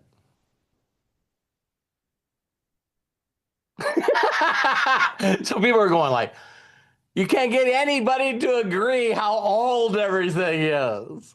That's when you know you're coming from a logical mind. We just came up with a device and it's 2.6 trillion light years. Until it's not. Oh my God, we got a bigger telescope. Now we can see on the other side. It's older than that. We found something that was older than that. We came up with new technology, and now the stuff that we thought was old is really older. You guys know what I'm saying? It's just this constant thing where people, don't get mad at me, they're just making crap up. It's okay to have a theory, but at least the smartest people on the planet will tell you it's a theory. Albert Einstein used to always say two words: I have a hypothesis. Does anyone here know what a hypothesis is? It's a big word for saying an educated guess. To my education and what I know, this is my best guess. Isn't that crazy? So science is all about either proving or disproving that theory or hypothesis. Me personally, I think that should be everything. Because what I knew or thought I knew a year ago isn't what I know now. I'm growing all the time. I wouldn't have started Unlimited Wisdom if I was still hung up on people getting results. Do you guys know how much results I want you to get in Unlimited Wisdom? The ones that make you happy. I don't expect anything else out of you. Because if I expect something out of you, I'm going to treat you wrong. I'm just going to love up on you. I don't care if you do anything. I want you to be more at peace, more at joy, work on the art of fulfillment. But I don't care what you know or what you do. See, when you're involved in an opportunity, it's like, how many of you have been involved with me in business opportunities? Have I ever asked you what your volume was? You know what some of you think? The reason you don't ask me is because you look at it in your back office. I do not. Because that's not you. That's not why I'm connected with you. I'm not connected with you based on ability to trade or your ability to prove or your ability volume.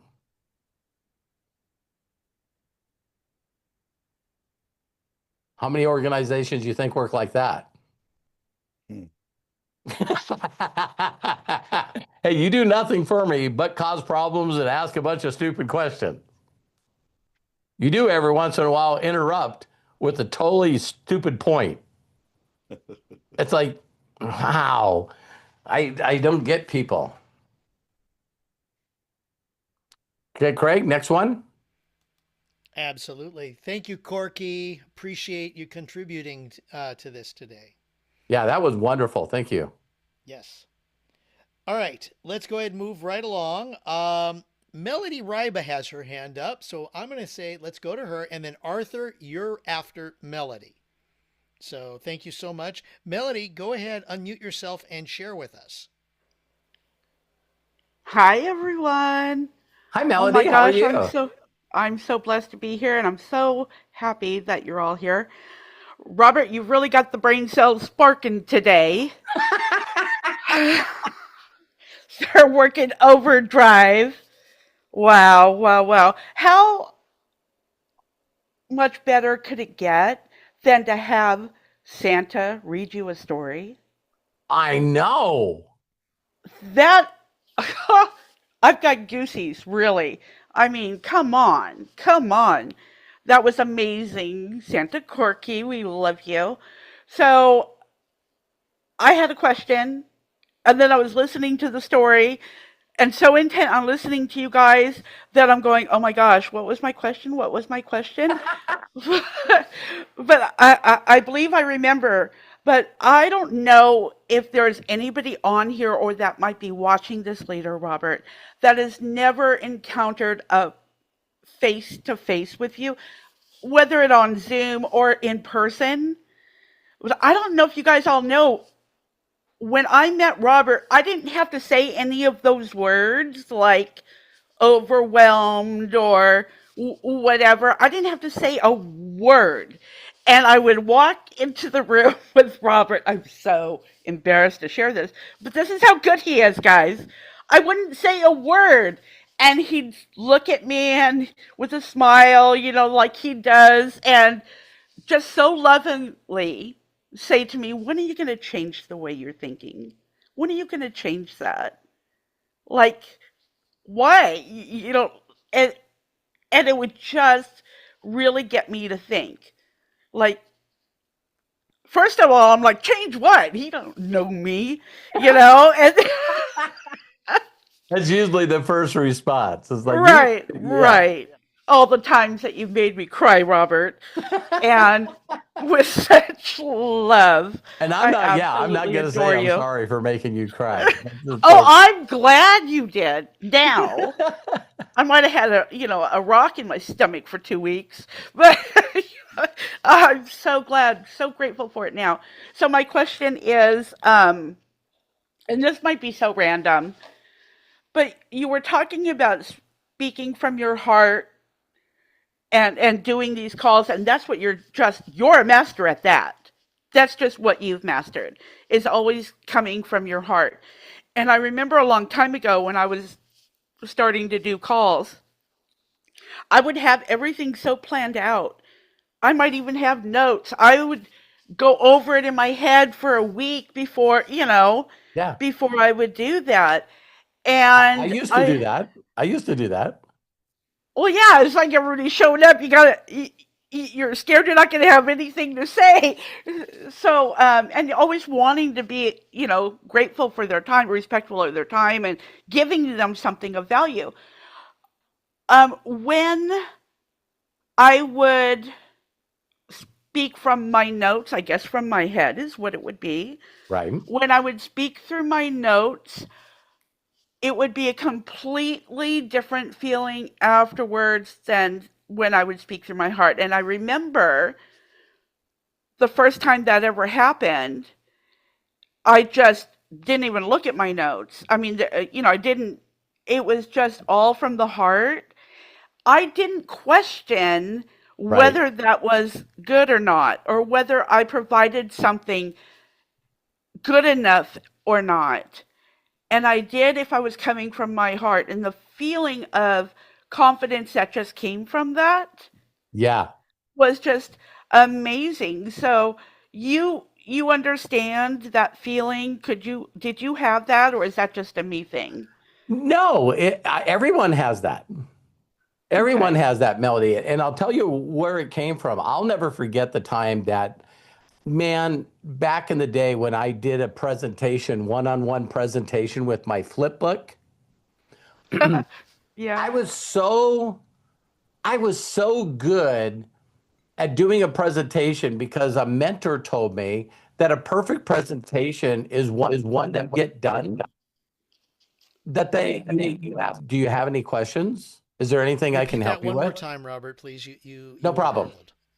So when you do a presentation of anything that you're trying to teach somebody, and then when you get done, uh, if they have zero questions, which means you covered every objection, you covered everything that should be a question of why they should do this.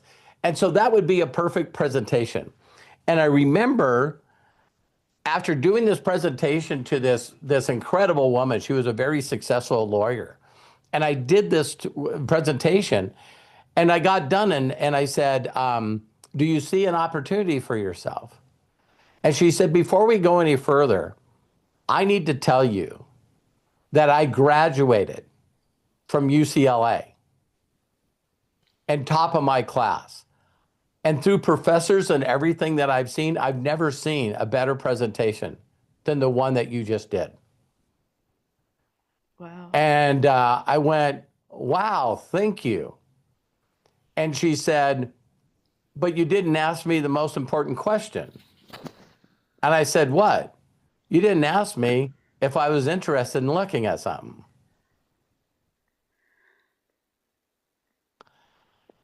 I love being a lawyer. I'm here because of the respect of the person that introduced me to you. But she said, I just think that the very first question you should have asked is, why would I be open to a business opportunity? And I would have told you I wasn't. And I went, wow. Because I was focused on getting the facts out. Knowing all this information and all this data and all this third-party documentation. And Melody, I remember that it messed me up so much that the very next presentation that I did, it was at a Denny's restaurant. And I sat across from the person and I said, hey, how long have you known Arthur? Oh, we've been friends forever. And I said, so can I ask you a personal question? Of course. Are you here because Arthur invited you? Or are you really looking for something to do that could add extra income? And the person said, sorry, Arthur, but I'm here because he asked me to be here. He wouldn't leave me alone if I didn't show up to this meeting. And then I looked at Arthur and I could tell that it was not Arthur Wenu, but all of a sudden it was like, he just went, oh, bummer. And that's when I started refining what I did, Melody, of just asking people if they're interested in what I had to offer. Even coming up with the questions that I have on the About page on Unlimited Wisdom, you guys see that it's a little different format than what you would do to try to just get someone to be a member. Those are legit questions. And if you don't have the answer to it, I know I can help you find them. So Melody, as soon as I realized that I was more effective, and when I did that, do you know that majority of the people that I did that to, I would say, well, listen, since you're here, what do you do for a living? Blah, blah, blah, blah, blah, blah, blah. And they would cut me off while I was asking them a question. They go, listen, I slated about 30 minutes to be here. I'm really interested in what you're doing. They changed their interest because I became interesting instead of trying to get them interested. Immediately they were going, this guy's a little unique. He's a little different. He doesn't give a rip if I get in this or not. He's not here to show off to my friend that brought me. So I threw him off. It was like this opposite reaction that when you tell people this is not for you and they go, well, how do you know? You don't know me. It's like this child psychology that you're not, it's not a child. It's just talking from your heart to your heart, and people can feel it. People can feel it right away when a person is trying to accomplish something, but not trying to feel like they got to sell you or convince you. And that is very honestly what I want the master's mind to be. It's like, I hope and pray, and I did before I got on here, that none of you felt like going forward with every Sunday is me trying to get you to believe in anything other than yourself. It's like, so thank you, Melody. Thank you, Melody. I see her mic shut off. ahead, Excuse Melody. me. Thank you so much, Robert. That was I love gold. you. And I don't think you've ever said any of that the way you just said it today for as long as I've been around you. Well, thank you. I am letting go. I am totally letting go. I'm being more authentic, and I want to be super authentic to each and every one of you to know that. And for those of you that have been on a lot of videos with me, I'll say this stuff where all of a sudden you just think these stupid thoughts, but we're not going to share those with anybody, are we? So for people that get to watch this for the first time, I'll never ever forget. I was with two people that now they are co-owners of $1 billion company, and I was teaching them what I do. And one of them, as we're getting off an airplane and going down an escalator to the baggage claim, and one of them went, I just had a thought that I could really hold my balance on both sides of the arms of the escalator. And what I could do is I could drop kick the person in front of me with my feet right in their shoulder blades, and they would just take out everyone falling down. And his twin brother looked at him, and I looked at him, and he goes, I would never do that. But I just thought that. And then we all started laughing our asses off. Have any one of you ever sat across from someone? Please don't raise your hand. You're sitting across from somebody that you respect and you love, and they're talking. And this thought comes in your head, man, I could just punch them right in the nose. And they're not saying anything repulsive. They're not being mean. This thought comes in your head, and sometimes it's personal. It's like you're driving, and all of a sudden you're saying, like, man, I could just run into the back of this person and just push him in the it's like, and you're going, what the hell is wrong with me? Or maybe even something more awful where you're like, hey, I could just pull into oncoming traffic. Right. And Robert? people are like, well, that's suicidal thoughts. See, these are all the thoughts that we all have. Maybe we don't. But these are thoughts that we can't share with anybody, right? So someone that was really religious, really super religious, are constantly having these doubts.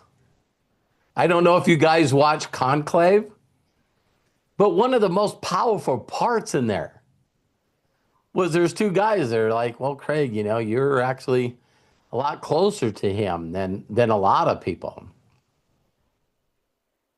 And he wasn't that close to me, but he shared with me that he's the Pope, but he had some doubts. And the guy goes, he said that to me too. And then you knew what the very next thing was going to be. Well, did you tell him that you did too? See, I think that if we were all allowed to actually be human beings and go, yeah, sometimes I just thought that this was like not the right deal. I will say one other part. Barbara Walters did a special, you guys.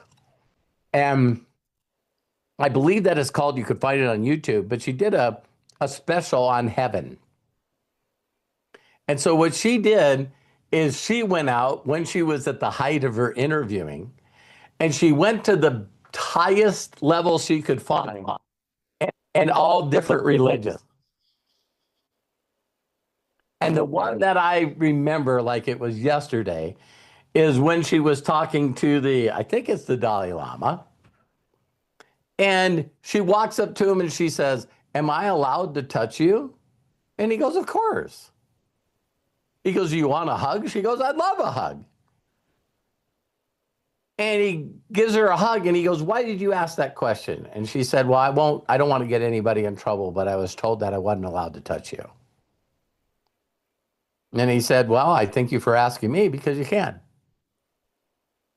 So then he sits down and she says, well, you're the chosen one. You're the holy of the holy of the holy. You're the perfect one. And he goes, yeah, and that's why I'm wearing glasses. He goes, I still find it so interesting that this group of people apparently knew what village to go to. And through going through a certain amount of tents that they found the right age of a newborn male, they say, I'm the guy. I'm the guy. And she says, well, you're supposed to know everything. And he goes, I don't know what I'm doing after this meeting. But man, if every person that was the height of the height of the height of whatever religion was that bold and honest? Just like you're supposed to be the knower of all things. I don't. You're supposed to be perfect. I'm not.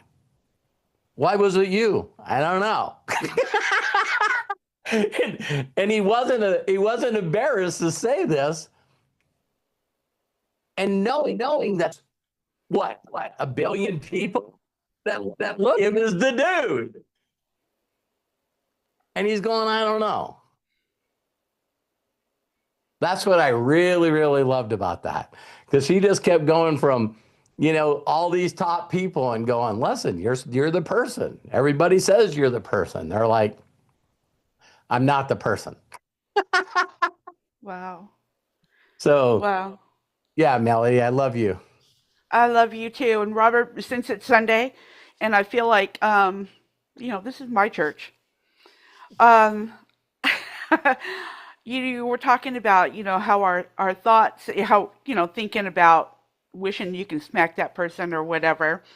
When I was about 15 years old, I had auditioned for this production, and I wound up getting the first understudy part. And during the rehearsal, the girl that was I would be understudying, she she was messing around on the stage, and in my head I said, "Wouldn't it be hilarious if she fell?" Guess what happened next? She fell off the stage, broke her ankle or foot or whatever, and I got that part. And I'll tell you, I was scared for so many years that if I thought bad things, I could make them happen. Yeah. Yeah. So that kind of scared me straight for a little while until I met my. But when she first fell, wasn't there a part of you that went, yes? I remember my mouth just dropped open like I couldn't believe it. And, I threw my both hands over my mouth and I was just like, oh my God. And that would have. And then there are times that I wish that I had said it out loud to the person standing next to me Yeah. because That's why people like.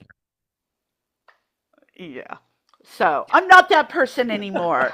That was my No, true no, no. confession. When you come from a place of, you start to realize that what's for you is for you. That little statement that you hear is, what if everything happens for you instead of to you? Hmm. There's little stuff like that, we start going, I didn't have anything to do with that. Yeah. Or did I? On Thank you, that note, Melody, thank you for, so much. Love I all of love you. you. I love you. Love you too. Yeah. And All right. when we talk about church, if you really dive into the knowledge, it's two or more in a group. It's not a steeple or a building. So yeah, based on some stories, there's people in all kinds of churches, not a structure. All Okay. right. Let's go ahead and wrap this up today with Arthur. Let's see. Let me get you in there. Arthur, there you are. Go ahead, Arthur. Open up I love and that. I share. love that Arthur's just hanging out in the dark energy. I'm in space. So many topics, so many things to talk about on this one video. One comment though about your YouTube video or the Facebook video that you watched with the people getting into the Uber. Yeah, I believe that's a fake video. probably. Because they did that video. It's a rage baiting video. They have a black driver, two white people in the back Oh, park. the one I watched was the opposite. Yeah, I know. They did them both opposite to do like a rage baiting type of video. But the one that I watched, I've seen them both. And the one that originally tipped me off was the two gentlemen getting into the back seat right in front of the camera that she has set up. But one guy's sitting on the hump of the seat right in the middle with the MAGA hat on. And she's like yelling at him to get out of the Uber driver. I'm like, first of all, two straight guys are not going to be sitting right next to each other like that. They're going to get on either side. Second of Yeah, all, they're right in front of the camera so that thank you. Thank you for bringing that up, Arthur. I still haven't conditioned myself that everything that does come across my vision is probably fake. I yeah, still I still haven't conditioned myself, and that's why they're so good at getting reactions from somebody. it's all for views and to get Yeah, money, and I don't like them. I always click don't show me this again when those pop up because they're all like acting. It's all fake. There's like so many fake videos out there it's of crazy. people, but I don't know when Facebook, for me personally, but Facebook is really changed in the last 2 years. It's like it just seems like that's all Facebook is people trying to get you to click on it to see what's in the first comment to get you to leave the site.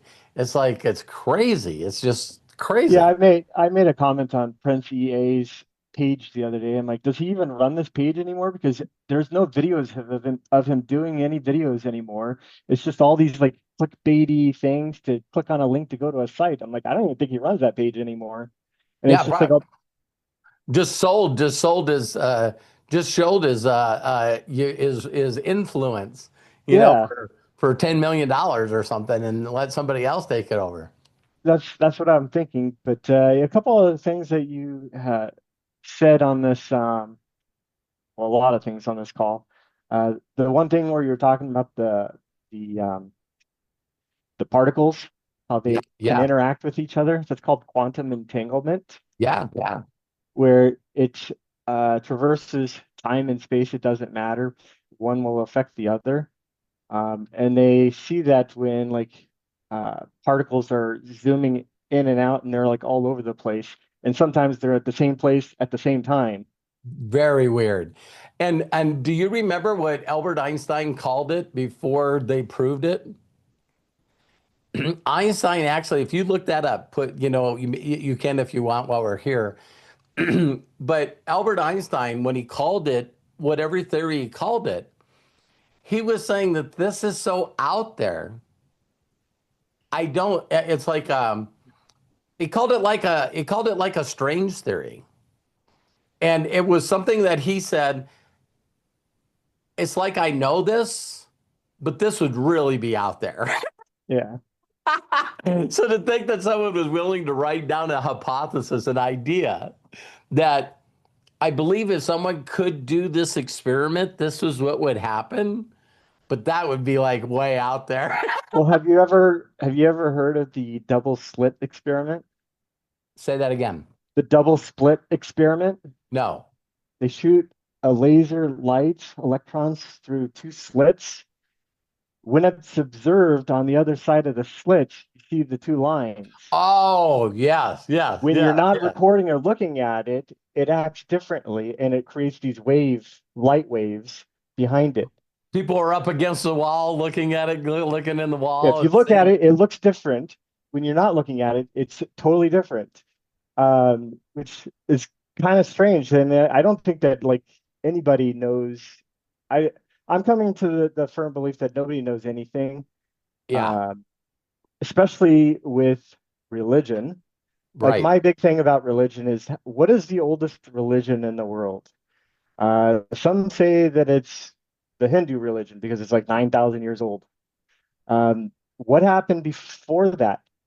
Because the Hunger Dryas was what 11,000 years ago, and all the major religions of the world have the flood story in it. So they all originated from one thing, and that was the Hunger Dryas within the last 11,000 years. They Yeah, it say just that seems like they take a character and they've seen that this has been used before to get a lot of people to do something. And so they change the character's name and they use the same stories. exactly It's the like the stories are similar, especially a lot of the stories in the Bible are pulled from Judaism. yeah, And my question is okay, like our history, like we were told for the longest time that we came from hunter gatherers from 10,000 years ago, and that's when we became an advanced civilization. Well, now since like the early 2000s, since they dug up Göbekli Tepe over in Turkey, they dated that back way past Yeah. 10,000 years, and that was buried on purpose. Yeah. So they're like thinking, okay, well, how many they can figure out that us humans right now, the way that we are, have been on Earth approximately 300 to 400,000 years. So how many iterations have we done this? How many 10,000 years have we done this? Right. Where we were destroyed, rebuilt, destroyed, and rebuilt. So my problem with like religion is what was before that? Because Right. obviously nobody was Christian before that. Nobody was a Jew. Nobody was a Hindu. Nobody was a Buddhist before any of that. Like, how many times have we like redeveloped the religion, technology? I mean, they're saying that there's like lost technology. I mean, back then, 300,000 years ago, there were more species of humans back then before we became the dominant one. There was four major ones, but before that, there was like 20 of them, 20 Yeah. different Yeah. species of humans. And so we whittled it down to the four, and then we became the dominant species for And humans. and just the same way that you're talking about that is me, I just question it all. You know what I mean? So it's like for me, at least science consistently keeps disproving itself. You know, it Exactly. there's there's a there's a part of science where again, the theory is not fact until you multiply and just keep trying to make it wrong. You know, it's like the theory is always tested. And but on the other side, you get people that consistently said that certain things happen. Like I just recently heard this like a month or so ago because me and my sons talk about this stuff all the time. And and now with the new telescope and all the new stuff that it's getting from the telescope, now they know that there was something before the Big Bang. So just like you just said, with wow, what was before the religion? Well, what was before the Big Bang? You know, it's always this thing where, and for me, Arthur, where I can lean on my feelings, not my intellect, is because it's me constantly disproving to myself things that uh, and I love AI because I can get it to give me different answers and I can correct it. I can tell it, well, what about this? Oh, yeah, if I thought about this, then the answer would be this. That is not the answer that you were supposed to come up with. I'm not supposed to give you like who's the most winning race car owner, and it comes back and it goes Ricky Hendricks. And I go, well, what about Roger Penske? And it comes back, oh my God, he definitely has more than Ricky Hendricks. It's like, listen, I came for you for a resource, not to educate you that you need wrong on there.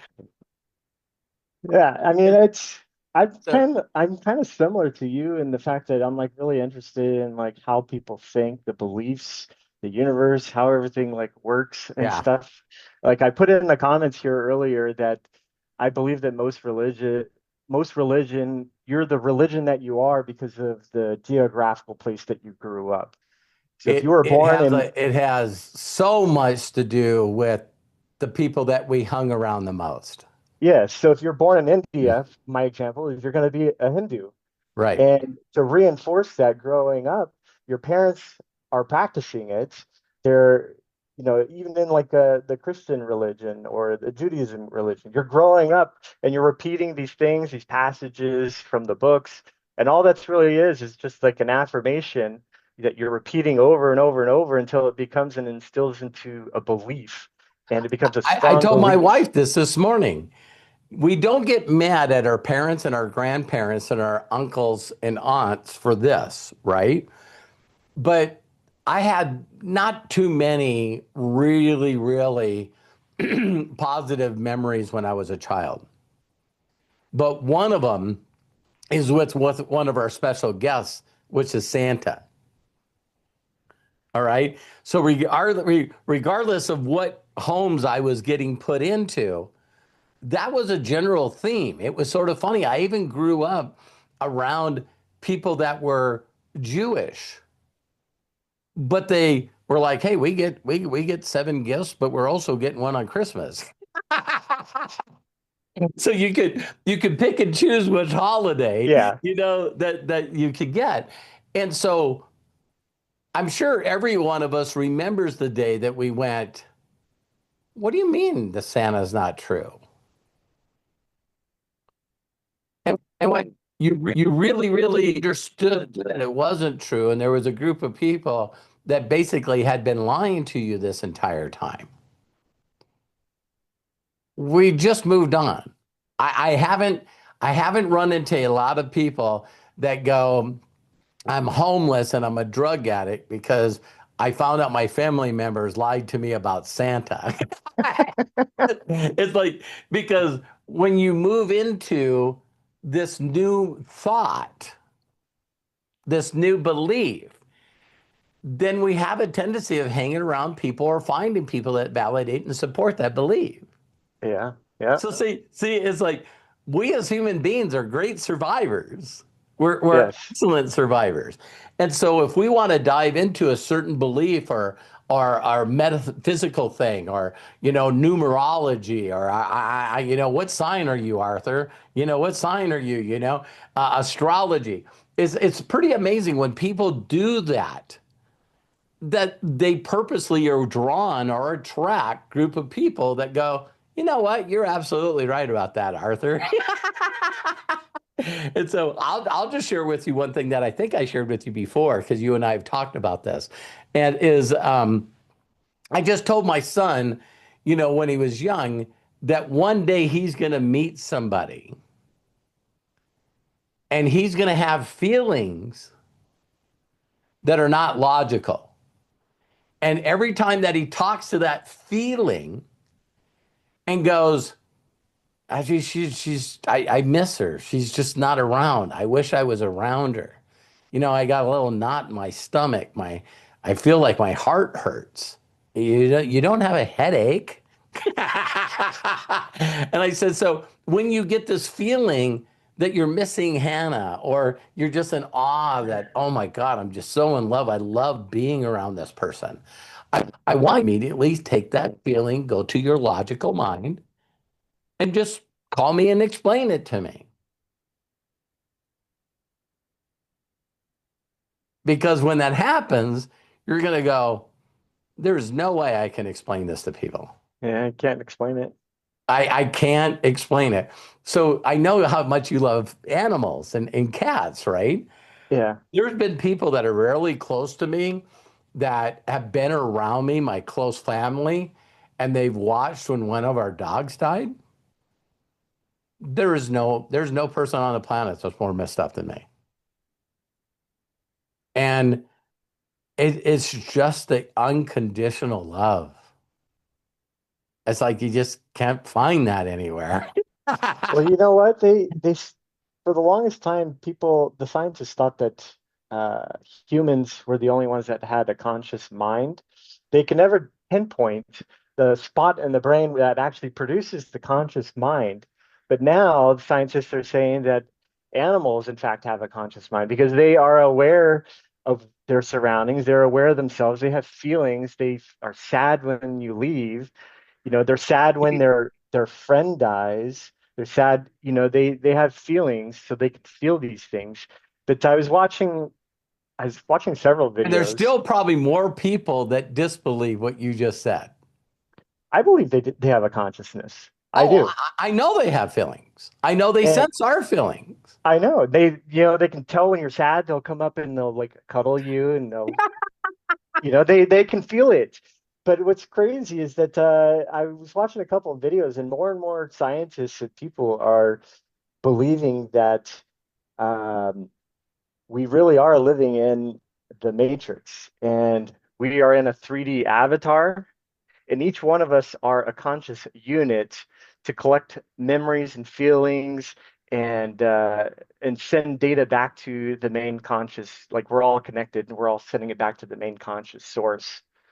Um, and that could explain why some are reincarnated because they didn't learn the experience, or maybe some come back as animals, or maybe some come back as a male or a female, or my only question. I mean, this could explain also the near-death experiences that people Sure. have had, where they're reliving their entire life right as they're dying and leaving their body, and they're going back to the source, the light. They always see a light.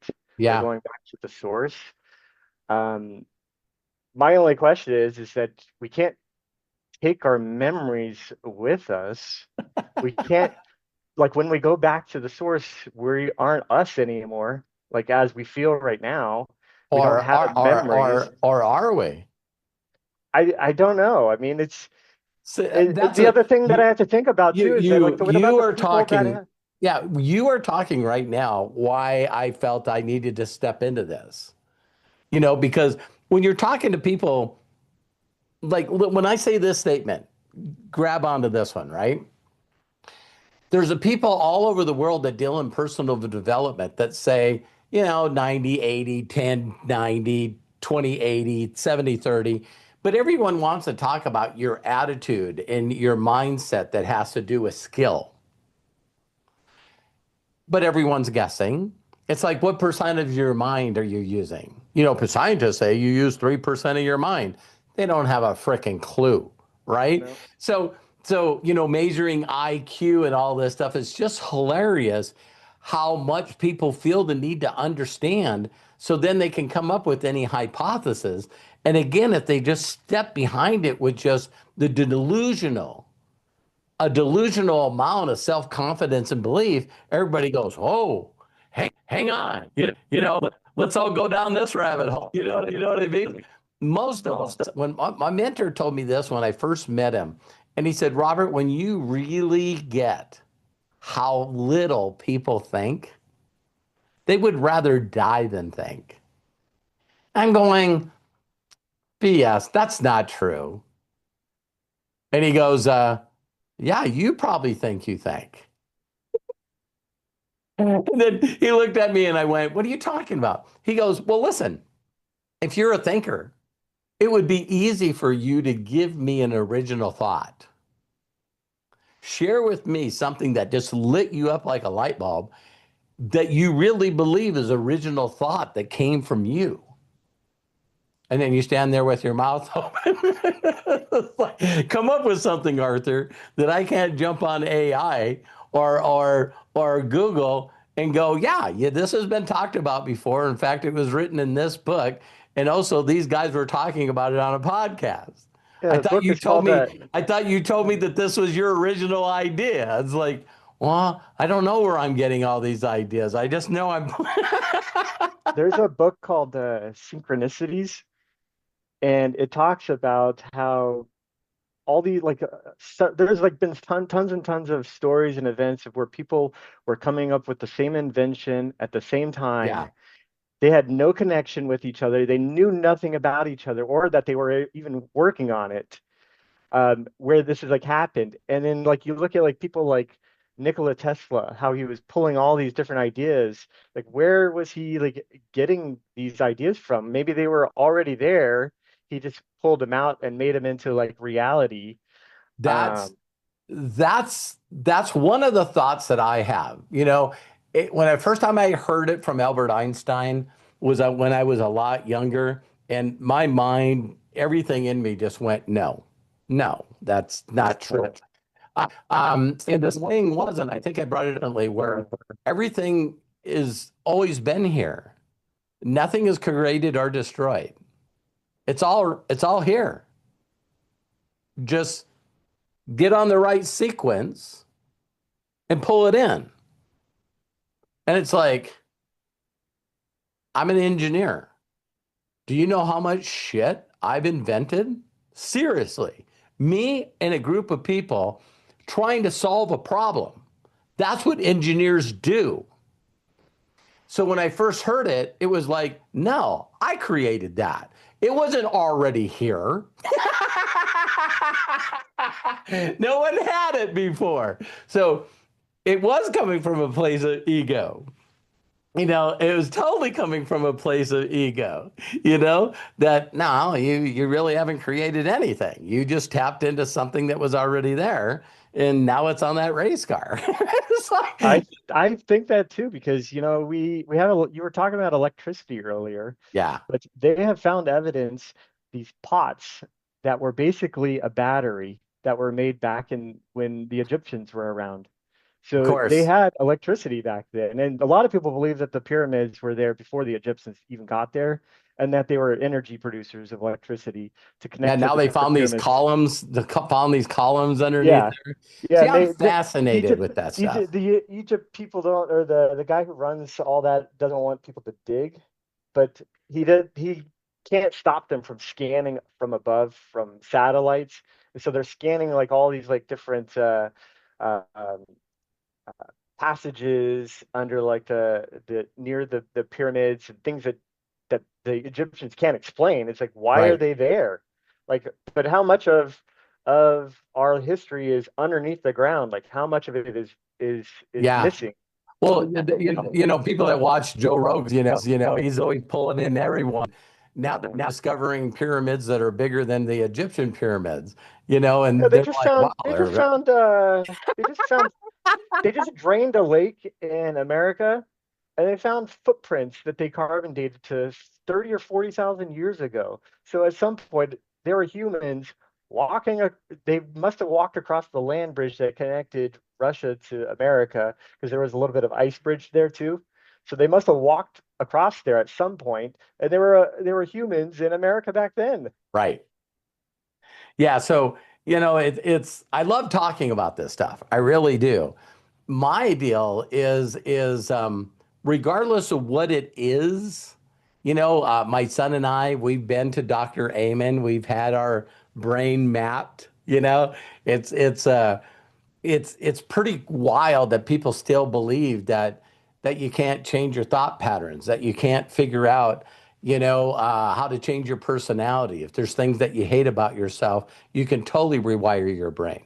And this is still sort of mythical stuff that as AI gets better, we're just going to find easier and easier ways to do that. And so I don't know if you've seen where all these people now that are mapping brains because it's just getting easier and easier, that the highest level of vibration and frequency that they thought was enlightenment, that monks talked about, that took forever to get there. Now they know that the highest level of vibration is authentic, being authentic, authenticity, and there is people that are born with it. Mhm. So when you're born with it and then you realize that all outside stuff then takes that away from you. I remember when I first heard this, it's like, so, Ezra, our little baby boy Matt and Hannah has, if a person's going to map their brain because it's not programmed, they're running at the highest vibration and frequency. Right. So now we And got to what's just tell them, stop doing that. Don't touch that. Well, here's the weird thing about, like, when you're a kid, they say that the most formidable years are all the way up to when you're 7 or 8, because the neuroplasticity in your mind is growing so fast. You can learn things so quickly. Like, but why does that like slow down and stop? Like, why can't we just continue to like expand? You already know the answer. We're told to stop it. You need to grow up now. Well, there's like a chemical thing that's You going on you though that's you causing can't. that. But there's people that are special needs children where they just accept that they're that, and they're not told to change their way. It's okay to act out. It's okay to have an imagination. It's like, well, listen, they're different. They got behavioral problems. They don't act normal. Hmm. So then we're not going to change their behavior. So if the whole world's not putting them in classes, now forcing them to fit in a box, I need you to focus. I need you to memorize stuff you'll never use. Forget your imagination. Yeah. Stop daydreaming. It's like, oh, I guess this is no good. You know what I mean? Yeah. It's like it is interesting. It's very, very interesting. And It is. as we move forward, I just got one last question to ask you, because you and I think we talked about this before, me and Matt do, is like when I explained that thing about People try analytical about feelings. Is like, do you believe there's something out there that you don't know what it is? Possibly, probably. See, I know that I know that I know that if people would simply think that that's possible, they don't need to believe it. They just have to look at human beings and go, that is not understandable. That's not understandable. That's not understandable. And when you watch the world, watch human beings do unhuman things, then we talk about something else. We go, oh my God, I'm telling you what, you get Arthur in a fight, and that sucker's got a heart.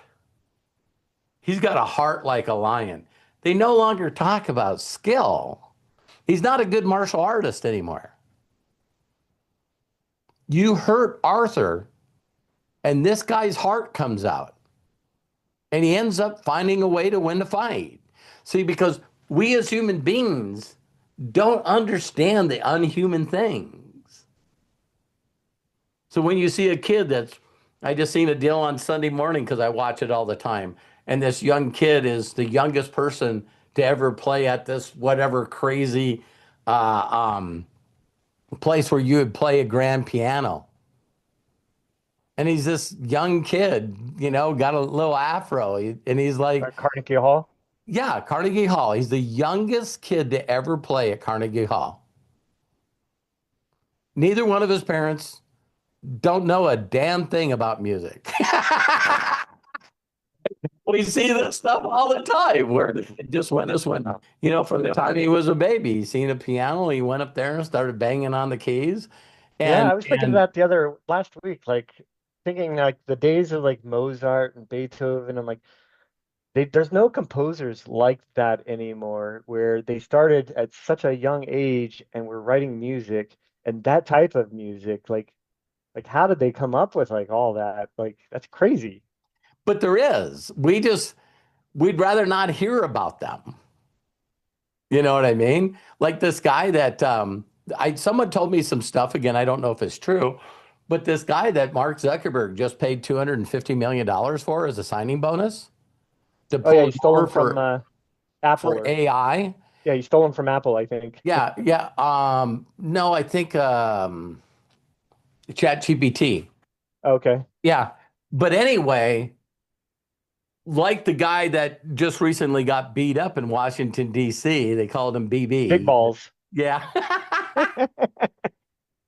Elon Musk said that kid is smarter than any person he's ever met. Elon Musk says that about him. Yeah. And so there's these people that are walking around, and just like this guy that Mark Zuckerberg did a $250 million signing bonus for, everyone that knows that kid just goes, you can't even hang around him for 5 minutes, and he's not from this planet. He's just not from this planet. He sees things, he sees code, he understands code. He just like there was a guy that I met one time, his name is Barry Trotter. And you know how people type certain words per minute? Yeah. This guy typed lines of code and as he was doing and filling up pages of code while I was watching him do it. And he had some on notepads and he was pulling it in. He was programming a back office for me, a comp plan for me. And he was putting all this together. And then all of a sudden he'd stop and he'd go up 2 pages and click and move back and change the code and then go back down. And I go, what are you doing? And he says, well, my mind writes the code, but then there's another part of my mind that realizes I make mistakes. So then I have to go back and correct that mistake. But this is after 4 or 5 pages of code went by. And I said, so you're just allowing your mind to do the code that you know needs to be done. And then another part of your mind's finding the mistakes. He goes, yeah. And if you've seen everything else in this guy's life, he was a freakoid. I mean, worked stupid hours of the night, ate Skittles like giant bags of Skittles constantly. I mean, there is, and he couldn't carry on a conversation. If you've ever, the funniest thing that we would do with this guy is you would be talking to him. And in the middle of talking to him, he would get up and just walk away. And then he wouldn't come back. And people are going, where'd he go? Oh, he does that all the time. He's tired. Well, why couldn't he finish the story or just say that he was going to bed just tired? Because he's tired. He just went to bed. He does that all the time. That's what Elon Musk does. It's like If you're talking to him and it doesn't interest him, he'll just walk away right when you're talking. So many people have like reported that if he doesn't find what you're saying is interesting or helpful, and he feels like it's wasting his time, he'll just walk away. yeah, I'm not getting anything from this guy. Well, Arthur, let's call it. It's been but I really appreciate you jumping out here and saying what was on your mind, because I know all of us together can get us to where we need to go. I think that we should all do our very, very best to question, because if all of us are willing to admit that we're already where we want to be in every area of our life, then there's no reason to have this. So again, the most intelligent people on the planet, and I believe this came from Albert Einstein too, is he said the most intelligent people on the planet is someone that can listen and respect to another opinion without judging it or judging the person while they're hearing it. It's like, I don't know where this guy's getting this stuff or this girl's getting this stuff, but I need to absorb it all. And then I got to come up with what I think. Did this add to this part or take away from this part? Because that's the classic thing that we hear that, someone told Thomas Edison that he failed 10,000 times. And he said, I've never failed at anything. Because every one of the things that didn't work led me to the next thing that did work. It's a part of the process.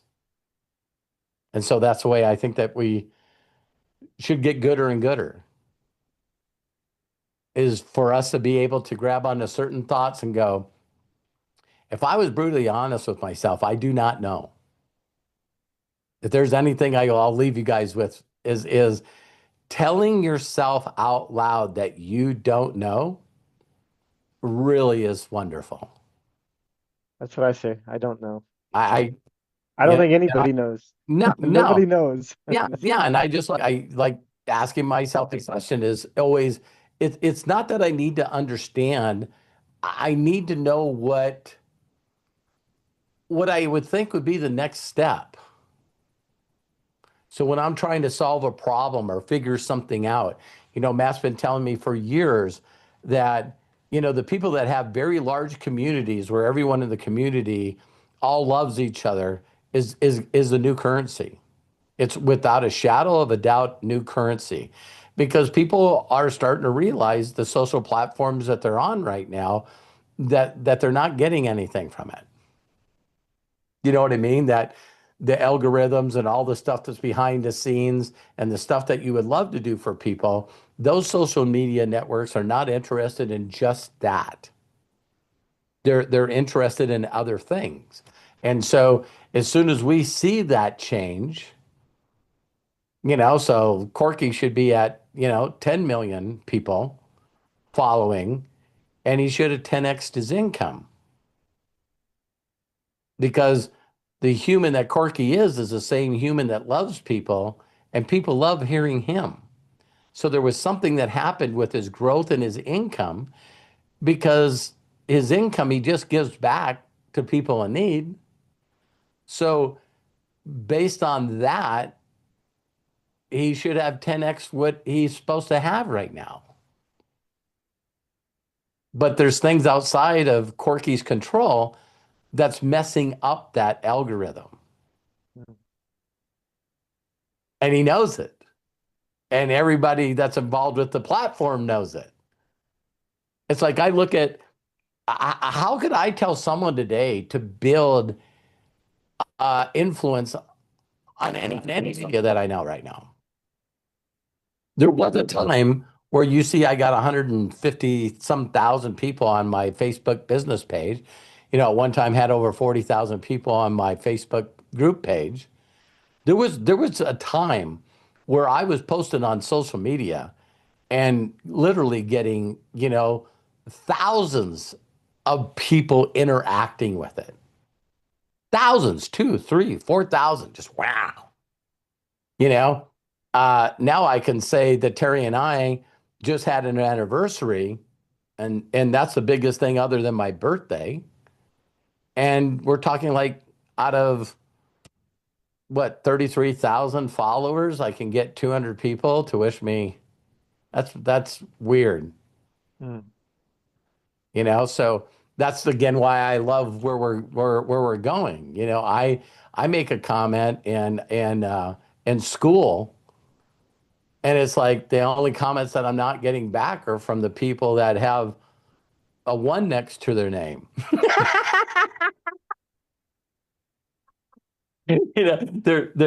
They just haven't decided to interact yet, right? But the people that are interacting, they get to it sooner or later. It's like, so I love you, Arthur. I appreciate you, man. Thank you. You bet. Have a great day. You too. Thanks, everyone. Craig, let's close this out. All right. Wow. This is a great way to get started. Unlimited wisdom, Sundays. So, yeah, I agree, Bill. Bless you guys. Thank you so very much for being here, for participating. Bill Shoemaker, Santa Corky, Melody Ryba, Arthur Wainio. Thank you guys for coming out to participate as well. And even if you're just watching, to be here, to listen, to take in, watching the comments in the chat. Wow. So thank you all so very, very much. Don't forget, tomorrow at 9 a.m. Pacific, 12 Eastern, we are going to have coffee time. So please join us there. The link will get posted up shortly. And that happens according to school, which I am on their page right now, in 19 hours, give or take. So we look forward to seeing you there. And again, please share this with we put out the shorts, the videos, share those with people, get them plugged in. Exactly, Robert. I took that from Bill. We keep the shorts out there on YouTube because we're trying to attract more people to our community. And the more we attract, the better we are. And the more people that we get to share in their unlimited wisdom, the more we grow. And I say we, meaning you and I. So each and every one of you that I see here and that are watching the replay too.